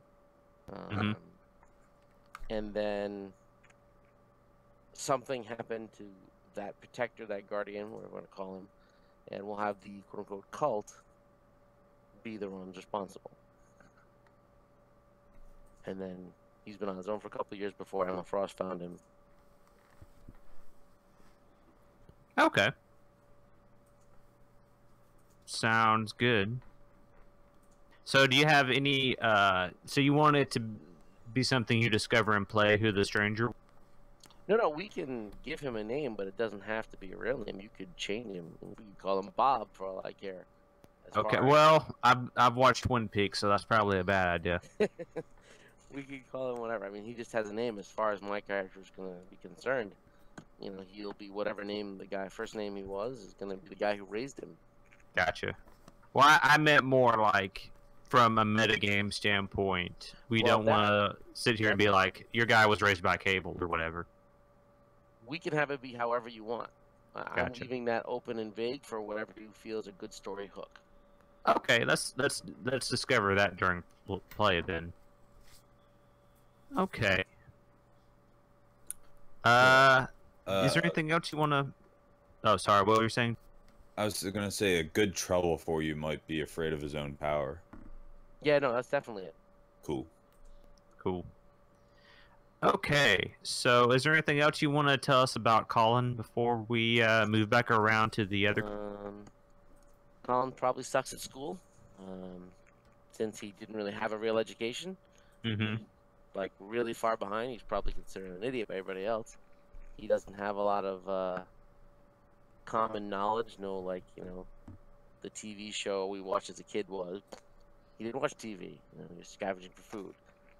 So he brings a lot of street smarts to He the has a lot of table street then. smarts. Okay. He's a tough kid. He's gonna be effectively the tank, if you want to think of it that way. Oh, so he's like physically tough as well as his other well, power? I mean, if you can absorb anything, Oh, that's true too. Yeah, true. and having good combat skills, and you can absorb anything if you're paying attention, you're not too worried about most things. So he'll have some overconfidence issues about general stuff, but not about himself. A lot of self-doubt, a lot of insecurities about his ability to control himself or succeed. Afraid he's gonna hurt people, that kind of thing. Gotcha. Not gonna angst about it, but it's on his mind. Okay. One final question then with him. You said that he doesn't do too well in school. I'm curious if he's like a dryad and he doesn't even try, or if it's that he's actually busting his ass and Oh no, he's just so far behind he can't catch. He's so far behind, and so he's constantly all his free time is dedicated to like, ah, Christ, I have to do basic geometry. Shit. Gotcha. Yeah. Did He it? had no idea about school. I mean, he never went to school, so he's way, way behind. Why hasn't he been put in a remedial class? Because you can't put a 17-year-old kid in a remedial class. Speaking as someone who is in a middle school class, it doesn't work. Fair enough. We have promotion for a reason. It sucks. They have to catch up, or the system dooms you. All right then. Grave words. All right. So that. Anything else for Colin, or are we good? I think that's good. Okay. I love it, man. I'm legitimately impressed that you managed to pull that off the top of your. Been at this a long time. All right, Chris with a G. How you doing, man? Good. I've been contemplating. Okay. So you've been contemplating your hero. Do you still want to stick with? You cut out there. Say what? You want to tell us some more stuff about River? Yeah, the way he discovered his power and ended up on the team was, you know how every once in a while there's like, I don't know, it's like a chain letter, but it's like, if you listen to this sound clip, you'll die within like 1 week or something like that. Yes. Well, I want it to be like, the way his voice isn't just like screaming really loud, it also like affects people, and even recordings of him affect people. So the reason he has so many like followers on SoundCloud is because he like sang a song or something and it like made a bunch of people sick, and so he became like one of those chain letters, and his thing got sent around to a bunch of people, and a bunch of people got sick. And then Miss Frost came in and said, "Hey, we're gonna need you to take some of those songs down because they're almost killing people." That's interesting. I like that. So it's not just like Black Canary where it's just like raw force that can just knock you off your feet. You can say it's like can actually like make you sick or whatever, or like do other sort of status effect type stuff. Yeah, there's just like something about the way it like vibrates inside people that. That's interesting. I like that. I like that. Cool. And okay, so has he been at the school for a while then? Because it sounds like he had his powers before then. That was just when he discovered.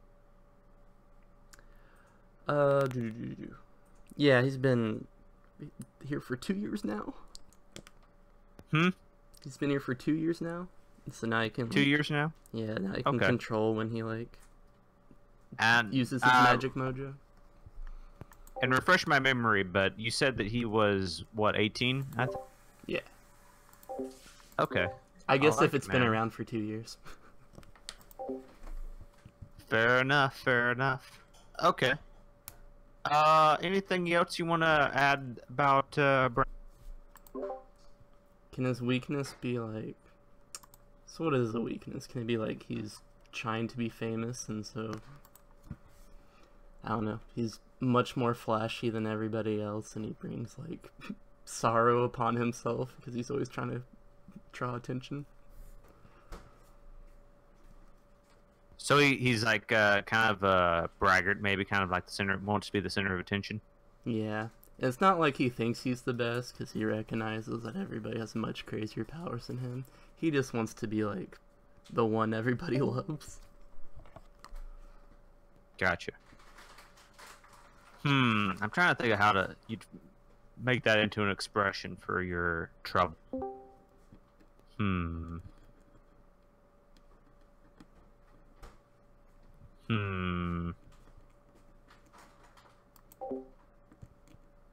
I don't know. What do you think, Chris? Maybe obsessed by the spotlight or something. Showstopper or something like that. Showstopper. That's the one. Okay. And I'm back. Or Diva. That's even better. Hey man, it's good to have you back. Diva works. Okay, well, I think that pretty much wraps it up as far as the setting building goes for right now. Obviously, there's some. It's a bit Question. vague, but Was the diva like looking for trouble for him? yeah, we were trying to come out with a trouble for his character because he was saying he was always wants to be the center of attention, I mean, and that's the center of attention's a great trouble. yeah, that's true. We could just stick with that. But yeah, that about wraps it up for the setting creation goes right now. If you guys want, we can move on and make the characters together tonight, or if you want, you can work on them throughout the week for the first session. Because unlike Fate Core, where you have to make your characters together, in Fate Accelerated, as I understand it, you can make them by yourself. Although that would make it more difficult if you want to sort of include other characters in your aspects and whatnot. So the one thing to go over is the approaches, and like what your guidelines is for the players. Generally, the guideline is you can never have a starting approach higher than 3 or lower than 0. The basic math rounds out to 9 points in total to spend, but there's also some suggested ways to how you could split these up.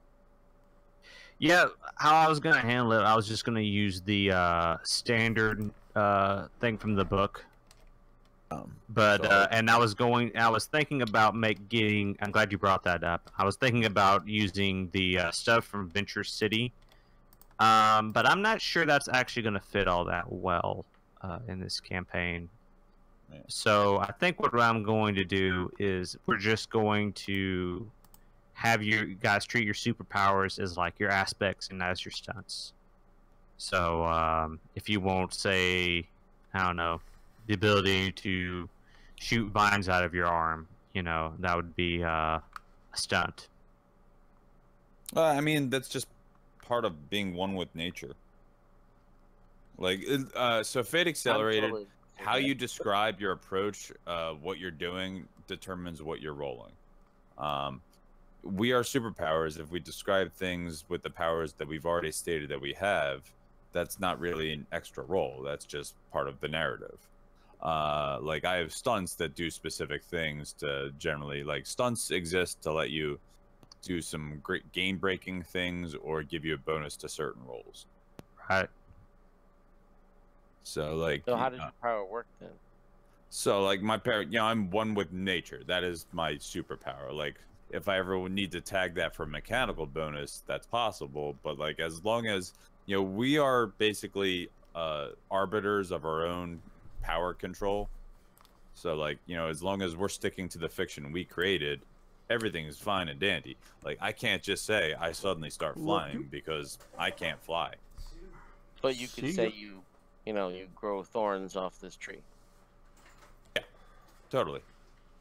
and you don't have And to like roll for that. well, the GM will determine. No, if- you'd roll for it. It'd be like based on his yeah, like approach, if yeah. it's- yeah. And So, like- depending- well, so like the thing is that something simple that I could easily do? The GM would determine that, and if it's something simple, I wouldn't need to roll. If I'm trying to, like, you know, obviously like, grow a tree through a building, yeah, that's difficult. I need to do that something. That's like an overcome. Right. So, like for instance, if there was, say, a cat up in the tree, and Dryad decided she wanted to get it down by having the tree, you know, grab it with one of its branches and put it down on the ground, I might say, like, okay, well, that's a, we'll say that's a, I don't know, a forceful I'm trying to approach. probably carefully overcome it because I don't want to Yeah. hurt the cat. Yeah, okay, let's go with careful. So he'd roll careful, and since he's invoking his aspect, one with nature, he'd get like a +2 to the roll. Yeah. And you can wait till after you roll before you invoke an aspect. You always want to wait till after you roll. Okay. So it's /R So 4DF. Yeah. So that would be a 0. My careful is a +1. So like that would be a total of 1. Okay. And the GM determines what the difficulty ladder is. you sound a little skeptical there, Chris. You I have no wanna? idea why there's 2 zeros, a minus, and a plus. I don't know how you got a success out of that. So Fate dice. Are you familiar with Fate dice? Not at all. Okay, all right. Well, hang on. Let's back it That's up. why I'm Let's like, take you're it talking all the way about to the back. aspects, and I'm like, I am totally lost what we're talking no about problem. here. Okay, I'm sorry, man. I didn't realize. Okay, in Fate, whenever you take an action, you roll 4 dice called Fate dice. All right. And on these dice, they have 2 pluses, right? 2 zeros and 2 minuses, right? So when you roll it, all the pluses count as a success, all the zeros count as a neutral, all the minuses count as a negative, right? So just now when he rolled that, he got a 0 total, right? Yeah. So then you add that with your approach. So in this case, he's doing a careful approach, right? So he'd add that with whatever his normal careful approach is, and then That's a that 0 to 3, put that right? up. Right. So it's like a 0, and if he's got a careful approach of 1, then it's like a +1 total. Okay, and then so if it's not that's- a die you roll, it's just a total add. Yes. Okay. Basically, yeah. Correct. Because the way the dice, the most common result rolling the dice flat will be a 0, because that's how they're Probability, balanced out. Yeah. Okay. Also, when you roll crappily, like just awful, if you just want to get a bonus or re-roll your die, you can invoke your character aspects. And what these are these short little sentences that tell us something about your character. So, for instance, if I'm playing as I don't know, Nightcrawler, right? And I have the aspect Errol Flynn wannabe. Then if I'm like sword fighting a dude and I roll badly, I can say, well, hey, I'm an Errol Flynn wannabe, so I want to re-roll these dice. So then I'd give the game master a fate chip and either re-roll the die or I add +2 to it, whichever I prefer. Oh, okay. Hang on a sec. Let me So post a these link. aspects that you get, that's in the character sheet I saw. Yes. Oh, sorry, approaches. My apologies. They're approaches. Yeah. The approaches are the stats of the game. Okay, how many do you have to buy or spend, or how does that Alright, work? So there is a quick start that we are going to be using. Isn't that correct? I just posted a link to the SRD page for character creation. Yeah. I'm going to be using the general thing where you get I'll copy and paste. +3 to 1 approach. You get 2 +2 approaches, 2 +1 approaches, and 1 at. Yeah, exactly. Thank you, Joe. No problem. Alright, so lower my flashy. Raise So, for instance, Brandon River, who's a this showstopper punk rock guy who wants to be the center of attention, he probably would have a 3 in flashy approach. Indeed, I do. So it's 1, 3. Okay, there's hang on. Thank you. I see it. Thank you. And Lisa, who's very analytical, she'd probably have like a 3 at clever or careful. Okay. Now, what is the bottom one says approaches, but there's no number associated with it? That's yeah. I don't know why it's there. Okay. I think that's fair. for the one that's 0, isn't it? No, wait, no, I No. don't know why that's there. Actually, Okay, I'm good. And we only get one aspect and one trouble? Is that what this says? no. You get more aspects. You get your high concept and your treble, and then you get an up to 3 more other aspects and a stunt. Yeah. So, for an example, like, and you don't have to come up with them immediately. They can come up in play. Like, oh, that'll be a great aspect for me. So an aspect that I created was like, you know, I see myself as the popular girl with like also doing the plant pheromones. That created the aspect of everybody wants me. And that can be useful for me and useful against me. Like, you know, enemies will always try to take me out because, oh shit, she just summoned a giant tree. That's not good. I'm gonna attack her. Okay, so there's only one effectively disadd trouble aspect, but you can No. have 3 regular aspects. All Well, I mean, like aspects- any aspect could be used for or against you when you get right Okay. down to it. I mean, like for instance, let's say, let's go with Nightcrawler again, just for the heck of it. Let's say he's got the trouble aspect of demonic appearance, right? Normally, that would be a troubling aspect because it's you can't go into a Starbucks and order your coffee or whatever. But maybe you could use it as a good thing because, like, oh look, I just teleported right in front of this bad guy, and he has no idea who I am. He just sees this demon guy appear in front of him. So now I'm going to tap that and get a bonus to intimidating him. And if you Okay. don't mind another example, your previous Nightcrawler aspect was Errol Flynn wannabe. The GM can offer the player at any time. The GM can bribe a player at any time by tagging one of their aspects. Like, as like Nightcrawler is describing something, and the GM could be like, yeah, but you're an Errol Flynn wannabe. I'll give you a fate point if you go ridiculously over the top and end up causing more trouble just because you want to be a showman. Yeah, you know that. I know you've got the drop on this guy and you've got your gun pointed at him, but you know what? It'd be really cool to sword fight him instead. Okay. Yeah. And you can say, oh yeah, totally, give me that fate point, and then you have to do that. You've agreed to make the bad things happen. But if you deny it, Okay. you have to pay him a fate point. How many points do you get? 3 at the start, although you can give up one of your fate points during character creation in order to get another aspect. Because normally you Stunt. get... stunt. Sorry, my bad. I'm not sure on the stunts then. Yeah, the SRD will definitely help in a lot of creating stunts. Okay. Because I'll stunts read are up. things that like give you extra benefits. Yeah, they So- like give you like specific bonuses under very specific circumstances, or they give you like A extra once per stuff. session thing. Or, Yeah. So like an Okay. example of the one stunt that I have is I get +2 whenever I roll sneakily to attack an opponent as long as I'm emitting portions of my own body at them. Like, Okay.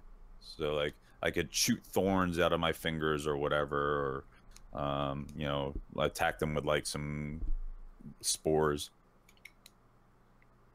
But I specifically have to roll sneakily, and it has to be specifically the attack action. Okay. I will. I'll definitely read up then. Sounds good. Did you want us to write up a more detailed history to send to you, Rich?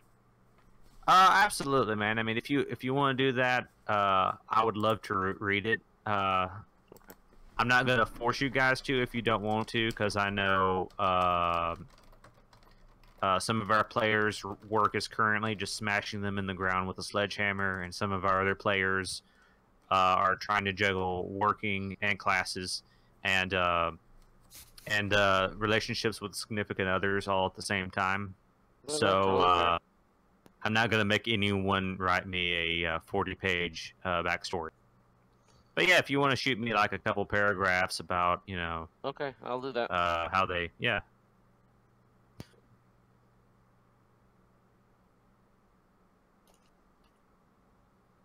I was joking, Chris. You don't have to send me that survey. Oh my gosh. No, I want to. I enjoy character work. All right. I want to link my character with another character.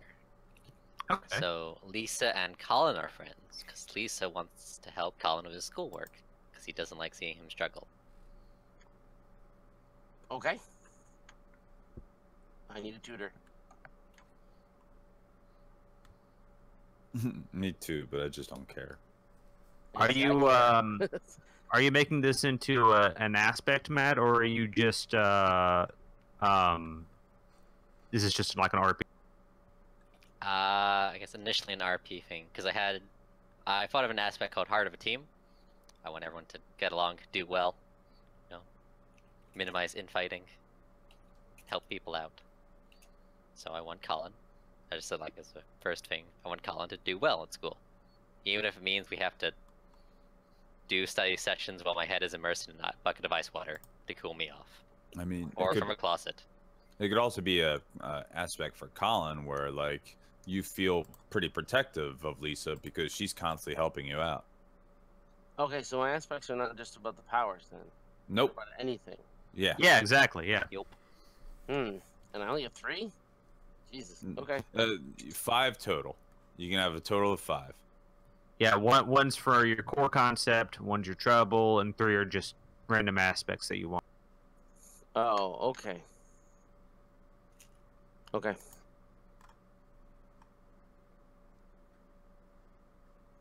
All right, I'll have to ponder that one. That one's gonna take some thinking. Oh yeah, yeah. Trust me, you don't have to come up with the extra 3 at the start.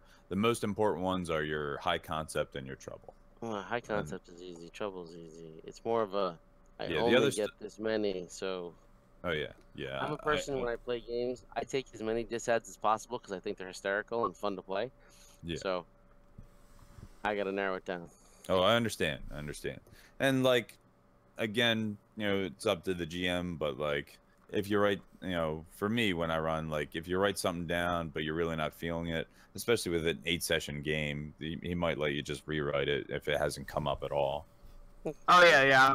I'm pretty generous about that, even in games that are longer. Like if you are like not having fun with your character, because of like something that you thought would be really cool just hasn't paid off. Like I don't know, say for instance, taking the duelist edge in Deadlands, and then we never have any duels. Then yeah, anytime you can come to me and be like, hey, I want to change my character a little bit or whatever.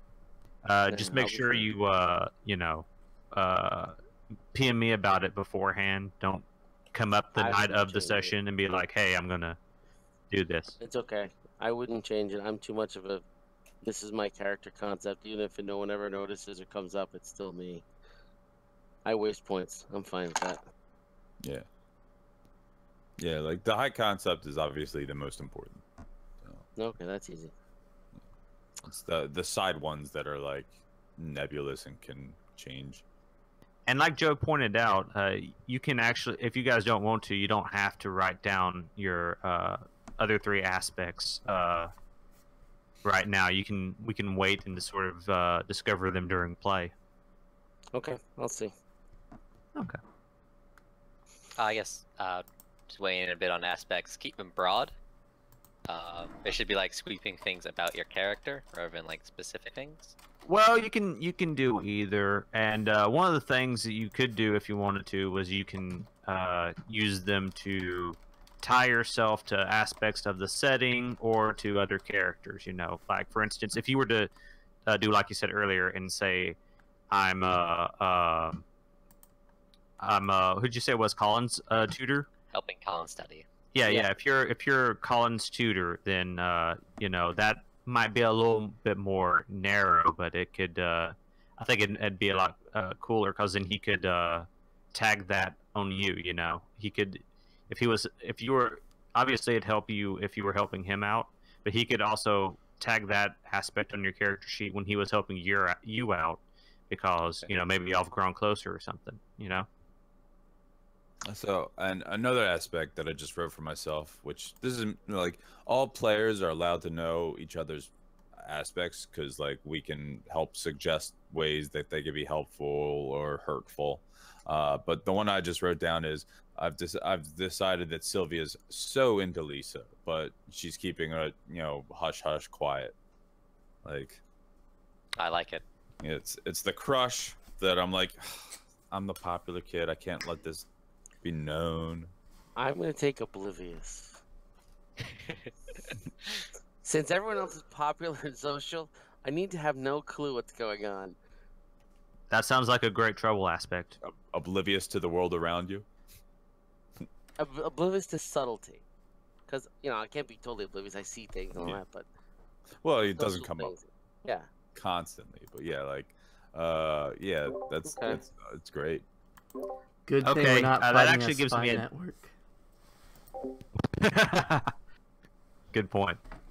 I lost my train of thought. Oh yeah, that gives me an idea. I'm actually going to change it so everyone can see everyone else's characters, and we'll just have the honor system that we aren't going to, log into someone else's account and change their Start picture if to dick pic or something.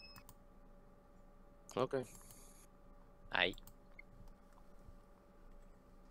I'm super forceful, guys. Me too. I have Forceful 3 to represent the power aspect more than the personality. The 2s are my personality and physical. Yeah, I think mine represents both personality and powers. I am clever, quick, and sneaky. Clever. Sneaky? 0. I'm Oblivious. Yeah, Hey, Matt, I'm curious. Did you draw your own character portrait? That's just fan art I found of Telltale from Worm, and I really liked it. It's like, oh, that would really fit the character idea I had. So I just Gotcha. stole it. Okay.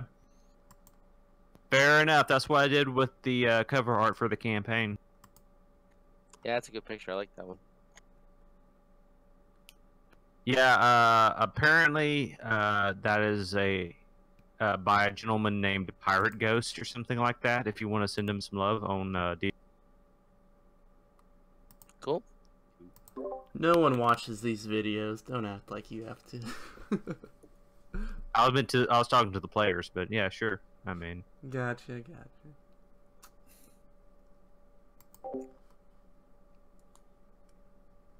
I gotta find a picture. I hate finding pictures. Alright.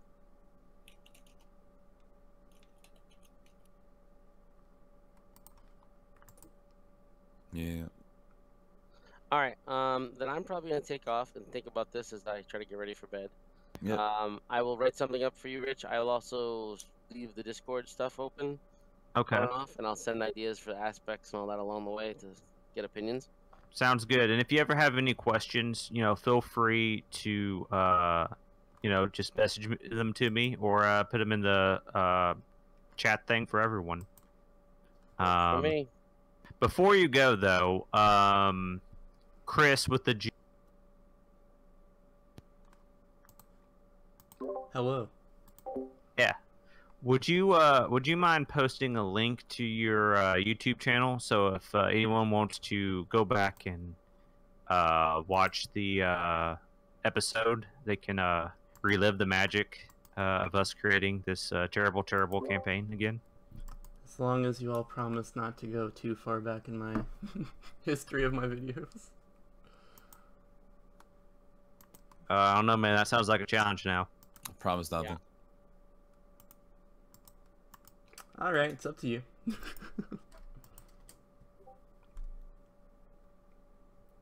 All right, then.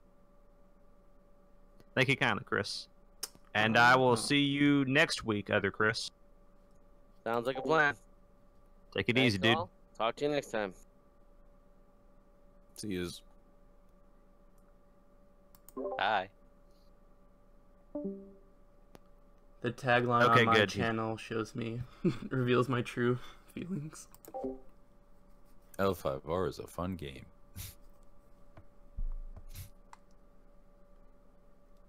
Speaking of which, is that what you're playing right now, Chris?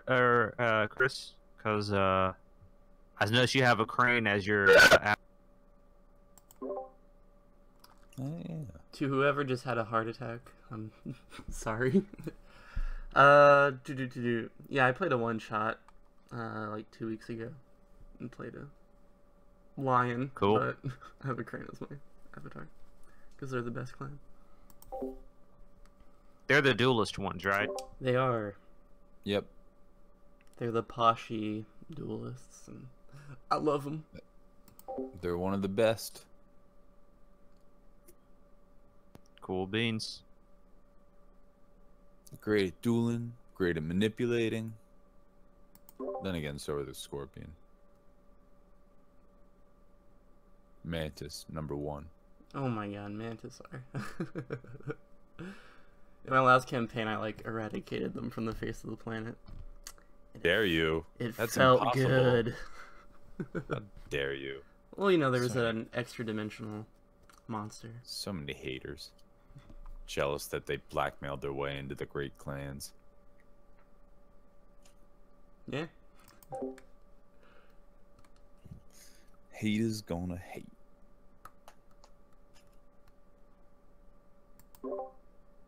So, Richard, is there anything else that we're gonna be? Oh, I'm just Kevin? hanging out, seeing if I assumed you guys were working on your characters, but if you're done, yeah, no, we're good, man. Yeah, just filling out fluff in the future, but Is there anything that's like on the character sheet that should be of importance?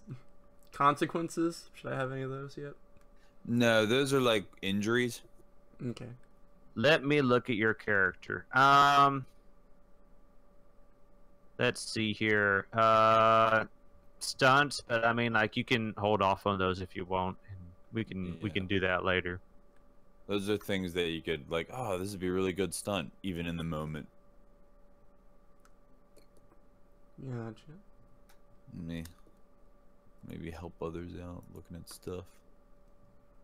By the way, Chris, I really appreciate you showing up for tonight. I know you tell me you're pretty worn out, but I appreciate you doing it for the character creation stuff, or the same creation stuff, because that's it's kind of important. Yeah, I thought so too. Yeah, it's no problem. As I said, I'm just happy to be playing a game. So, a question for you, Chris, would be, what does fights while playing a guitar mean as an aspect? Oh. How can you see yourself tagging that, and how can you see the GM tagging it? Dude, I'm already on that, man. If he tries to punch a guy, I'll just be like, "But you don't have your guitar." Yeah, Alright. he kicks. That's all he does. He kicks. Well, I was thinking that like he like spars with someone for a while, and he like finds out the rhythm, and then he starts playing to the rhythm, and it helps him like focus on. You're playing a bard in Fate. Oh my gosh, Chris. I don't know. I don't play Dungeons and Dragons, so I don't know. Your references are Shame. lost on me, but Yeah, but how will that actually benefit you? Like when you want to tag it for a benefit, how does that come out? What does it mean?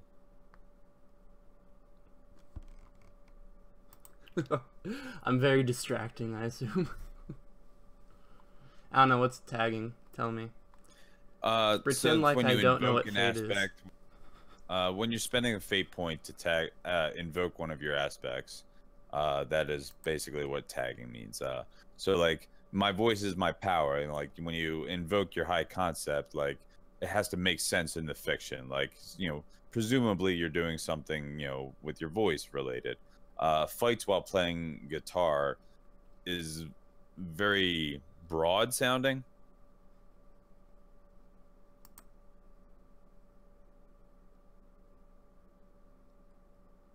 Okay. No, I'm trying to like ask to see what you think it means for everyone.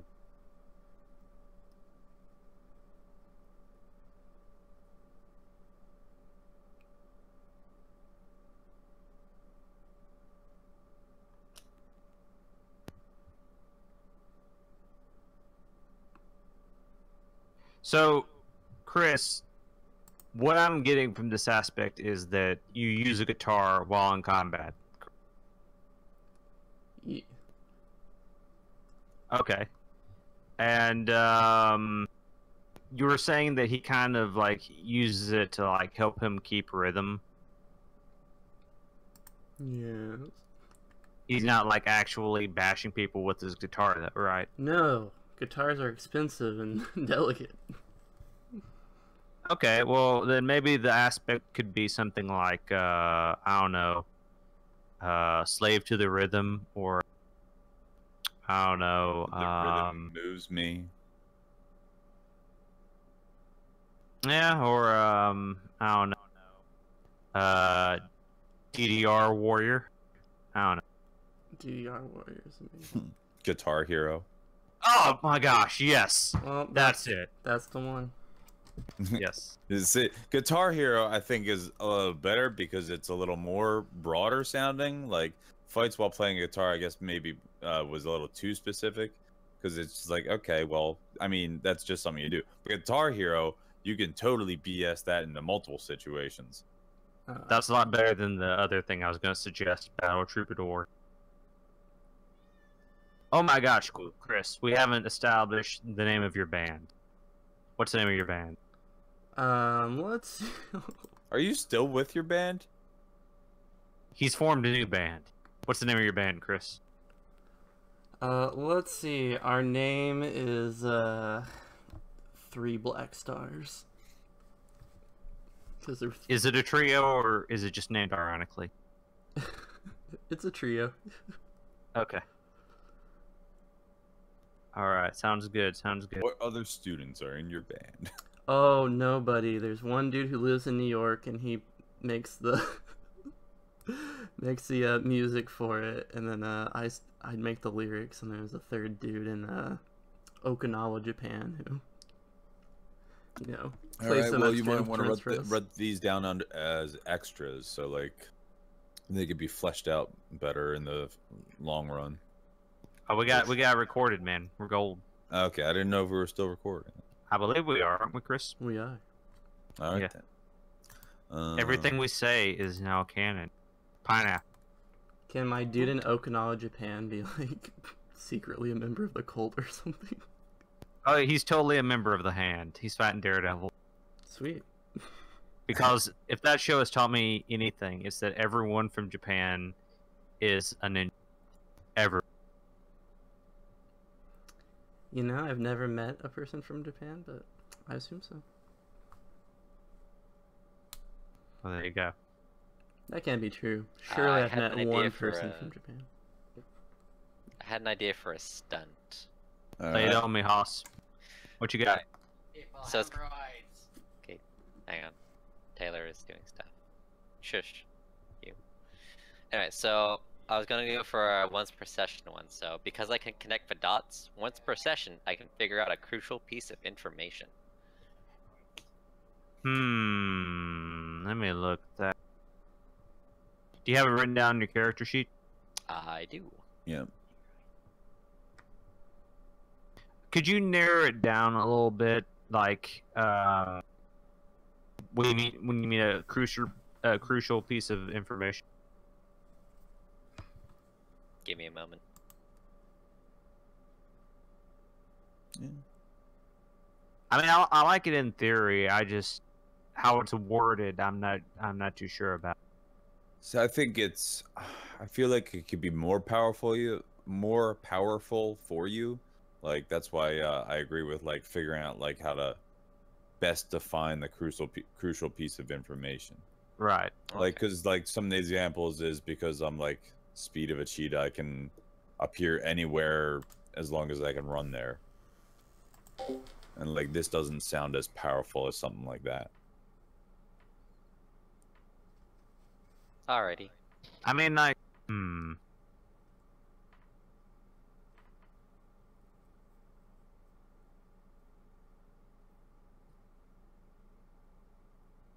That's my D. Stunt. because I can.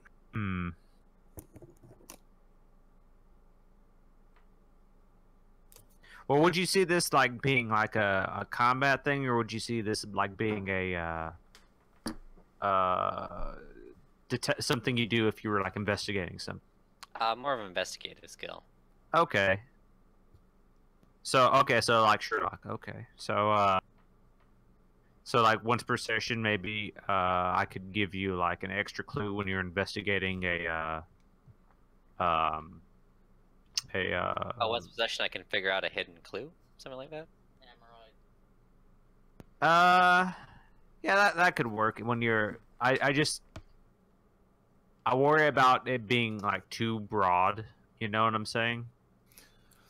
Like, yeah, looking at the examples, because I'm well connected, once per game session, I can find a helpful ally in just the right place. Quick on the draw, I can choose to go first in a physical conflict, then run circles around Leopard. Can show up anywhere I want to, provided I can run there no matter where I started. So.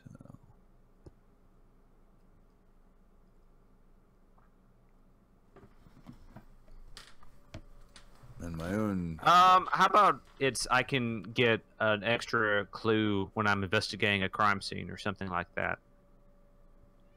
Okay, I like that one. Okay.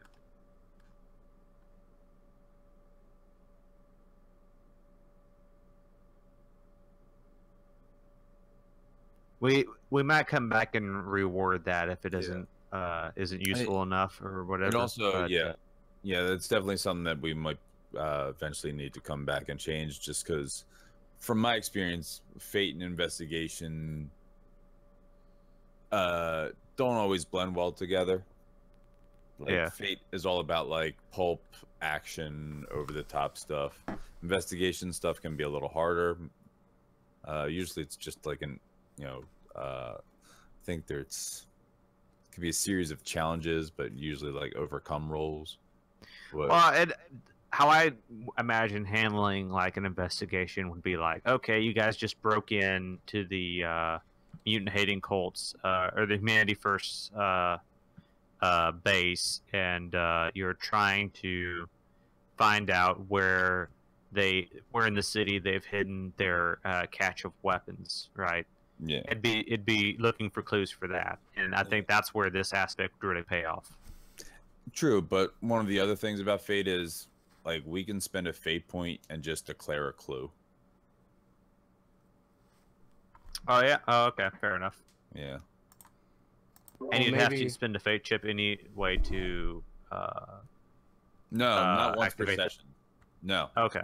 Stunts do not require Fate points. Okay, they're not like aspects. Okay. Some stunts do, but not all stunts. Can her stunt like enhance that aspect of like spending a point to get a clue? Sorry, could you repeat that, Chris? Like, can a stunt enhance the ability to get a clue?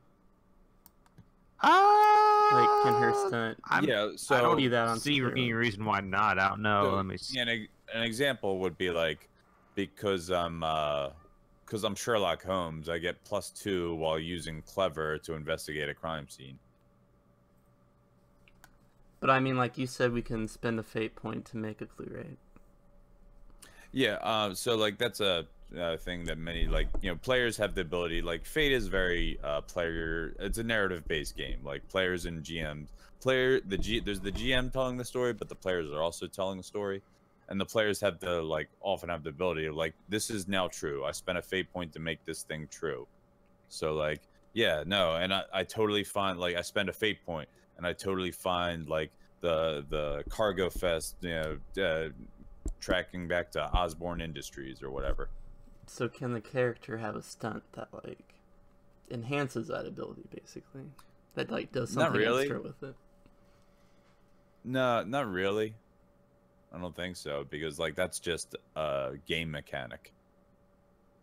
I think we should put that on the back burner for right now, because that sounds like I really like the idea of her just being able to, look around and get these extra clues, but I'm not sure how to handle it mechanically. So let's just put that on the back burner for right now. We'll figure it out. Better to do a +2 one. Yeah. Then. Yeah, I think the +2 would work a lot better for you than the once per session. because like, you know, you're really good at this stuff. Like that is your thing. Like you'd be able to hit it multiple times in a game session.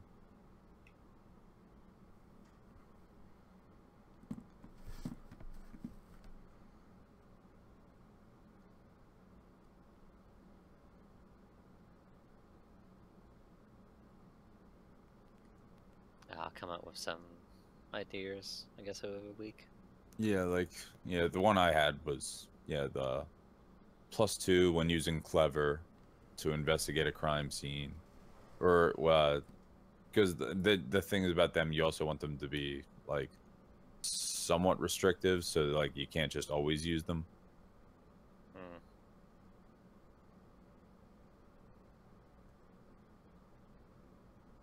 And you have to, and it would probably be, you have to determine which action. So like, overcome was probably the best one for investigations.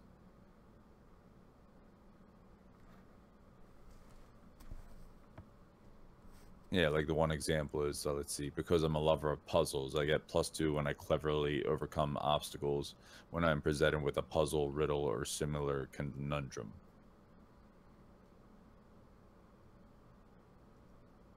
Make it more about investigation and just like a fun little because I am blank.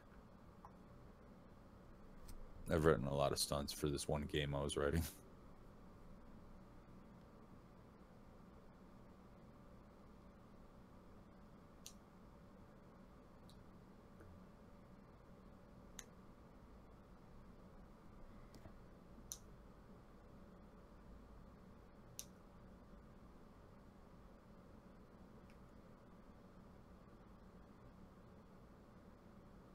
So, Joe, Yo. I'm curious, what mods do you use on Skyrim? Oh. So many. Just give us the highlights, man. Do you have the one that replaces the dragons with Macho Man Randy Savage? I did for a while. I did for a long while. Because I love my wrestling. And the first time playing that with that installed, with like playing the vanilla opening, when you just hear, "Ooh, Macho Man's coming," it was so great. And then it was fun for a while because I don't know what happened. Like some bug happened where like they stopped looking like Macho Man, but they kept talking like Macho Man. I'm like, this is even better. But like right now, I'm playing through like the semi-survivalist mode with like the Requiem mod and a lot of Those are like nice. yeah, a lot of custom companion mods as long as they have like custom voice work and everything.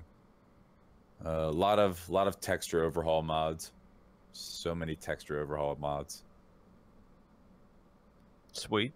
And like, you know, climate. Yeah, like I went through like the ultimate graphics mod and the ultimate immersion mod. I'm like, all right, I'll take this, this, this, and this, and this, this, this, and this. Yeah, I've got the frost, the hypothermia mod and the survivalist mods. Cool beans. Yeah. It's so hard. It's so hard. That's why I had to get like a posse of people to keep me alive. Is didn't I hear something about the sixth one supposed to be coming out sometime next year, or is that just Reddit being full of crap? Oh, I have no Might be clue. full of crap. 'Cause Yeah. I haven't heard anything about I haven't heard Elder Scrolls anything being either. announced. There was nothing announced at E3, so That might have been another online one I was thinking about then, because I think they're doing, was it Morrowind online? I think I read that. Morrowind expansion is coming out for online, or has already come out for online. I'm not sure. Okay. That might have been what they were talking about. But I could have swore they said something about us. Oh well. I wish. Yeah, but then, oh god, just eat away my life. Even like it always says I'm playing Skyrim usually on here, when I'm rarely actually playing Skyrim. Gotcha. It's probably just because I have Steam opened at some point.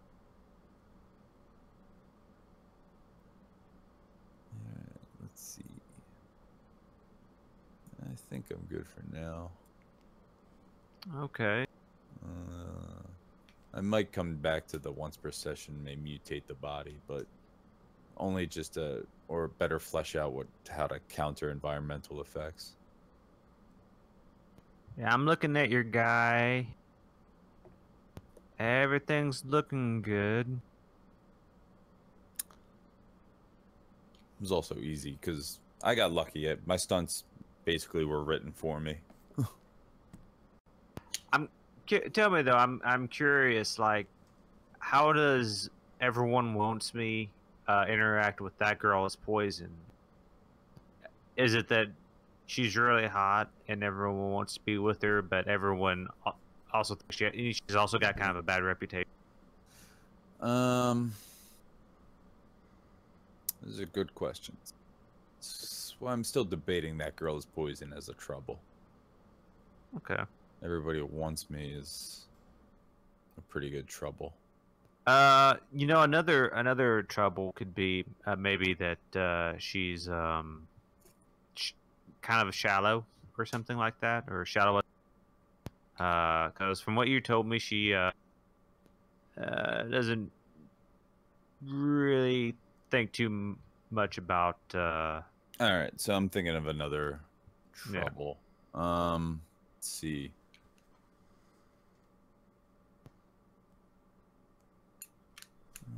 Torn between two worlds is too vague.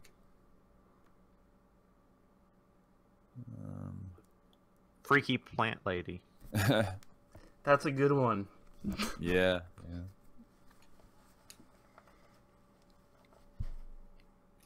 I'm going with it for now.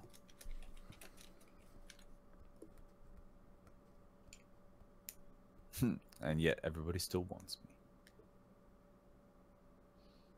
Alright, I think I've got my aspects pretty much settled. I don't know what I'm going to do for my stunt yet. So I'm going to keep my high concept you suggested, or of a human computer. So I think that gives the best both positive and negative descriptions for what I want her to power to be. Okay. Her trouble will be no one tells you about physical aspects. Right, and that's the gonna sort be reflected with the stuff you're gonna PM later. Yeah, there was a secret element I want to do for that, and like she'll overheat or get nauseous or intense migraines, depending on like how her power is doing that day. Sounds good. And I've got 2 aspects decided so far for Heart of a Team. So she wants to help people out. She doesn't like seeing people suffer just because she can read it all the time. Right.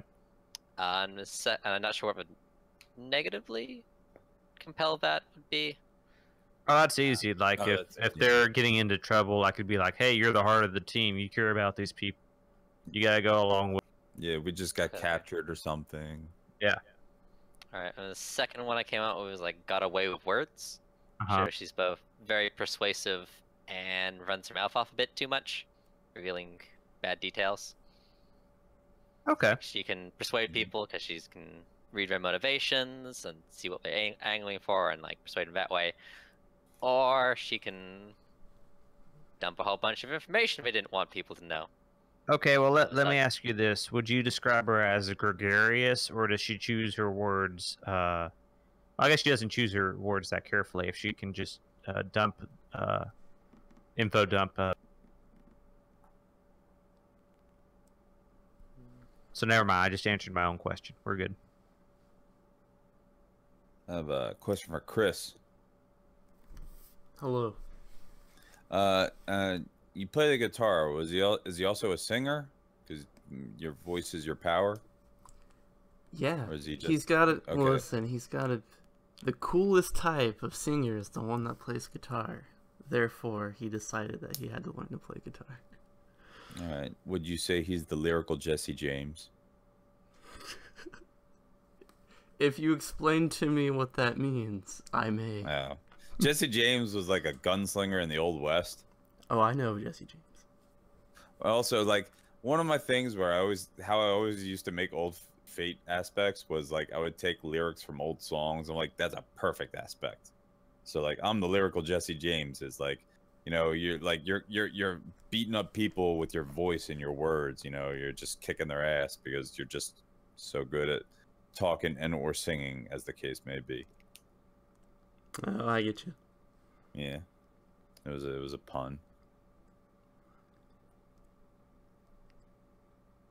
I don't know about all that, but I can totally see Brandon here being part of like a White Snake cover band. Here I go again. Exactly. Yeah, when he graduates high school, he'll see where he goes. Graduates mutant high school. Yeah. Okay, guys, I think I'm breaking up.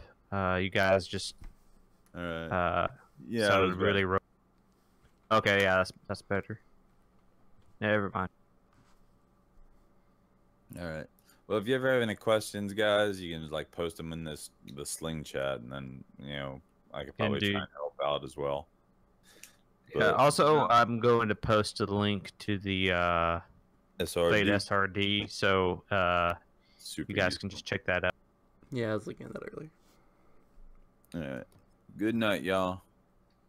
Alright, Night, Joe. later. Thanks for hanging. No problem. I'm gonna go ahead and turn the stream off.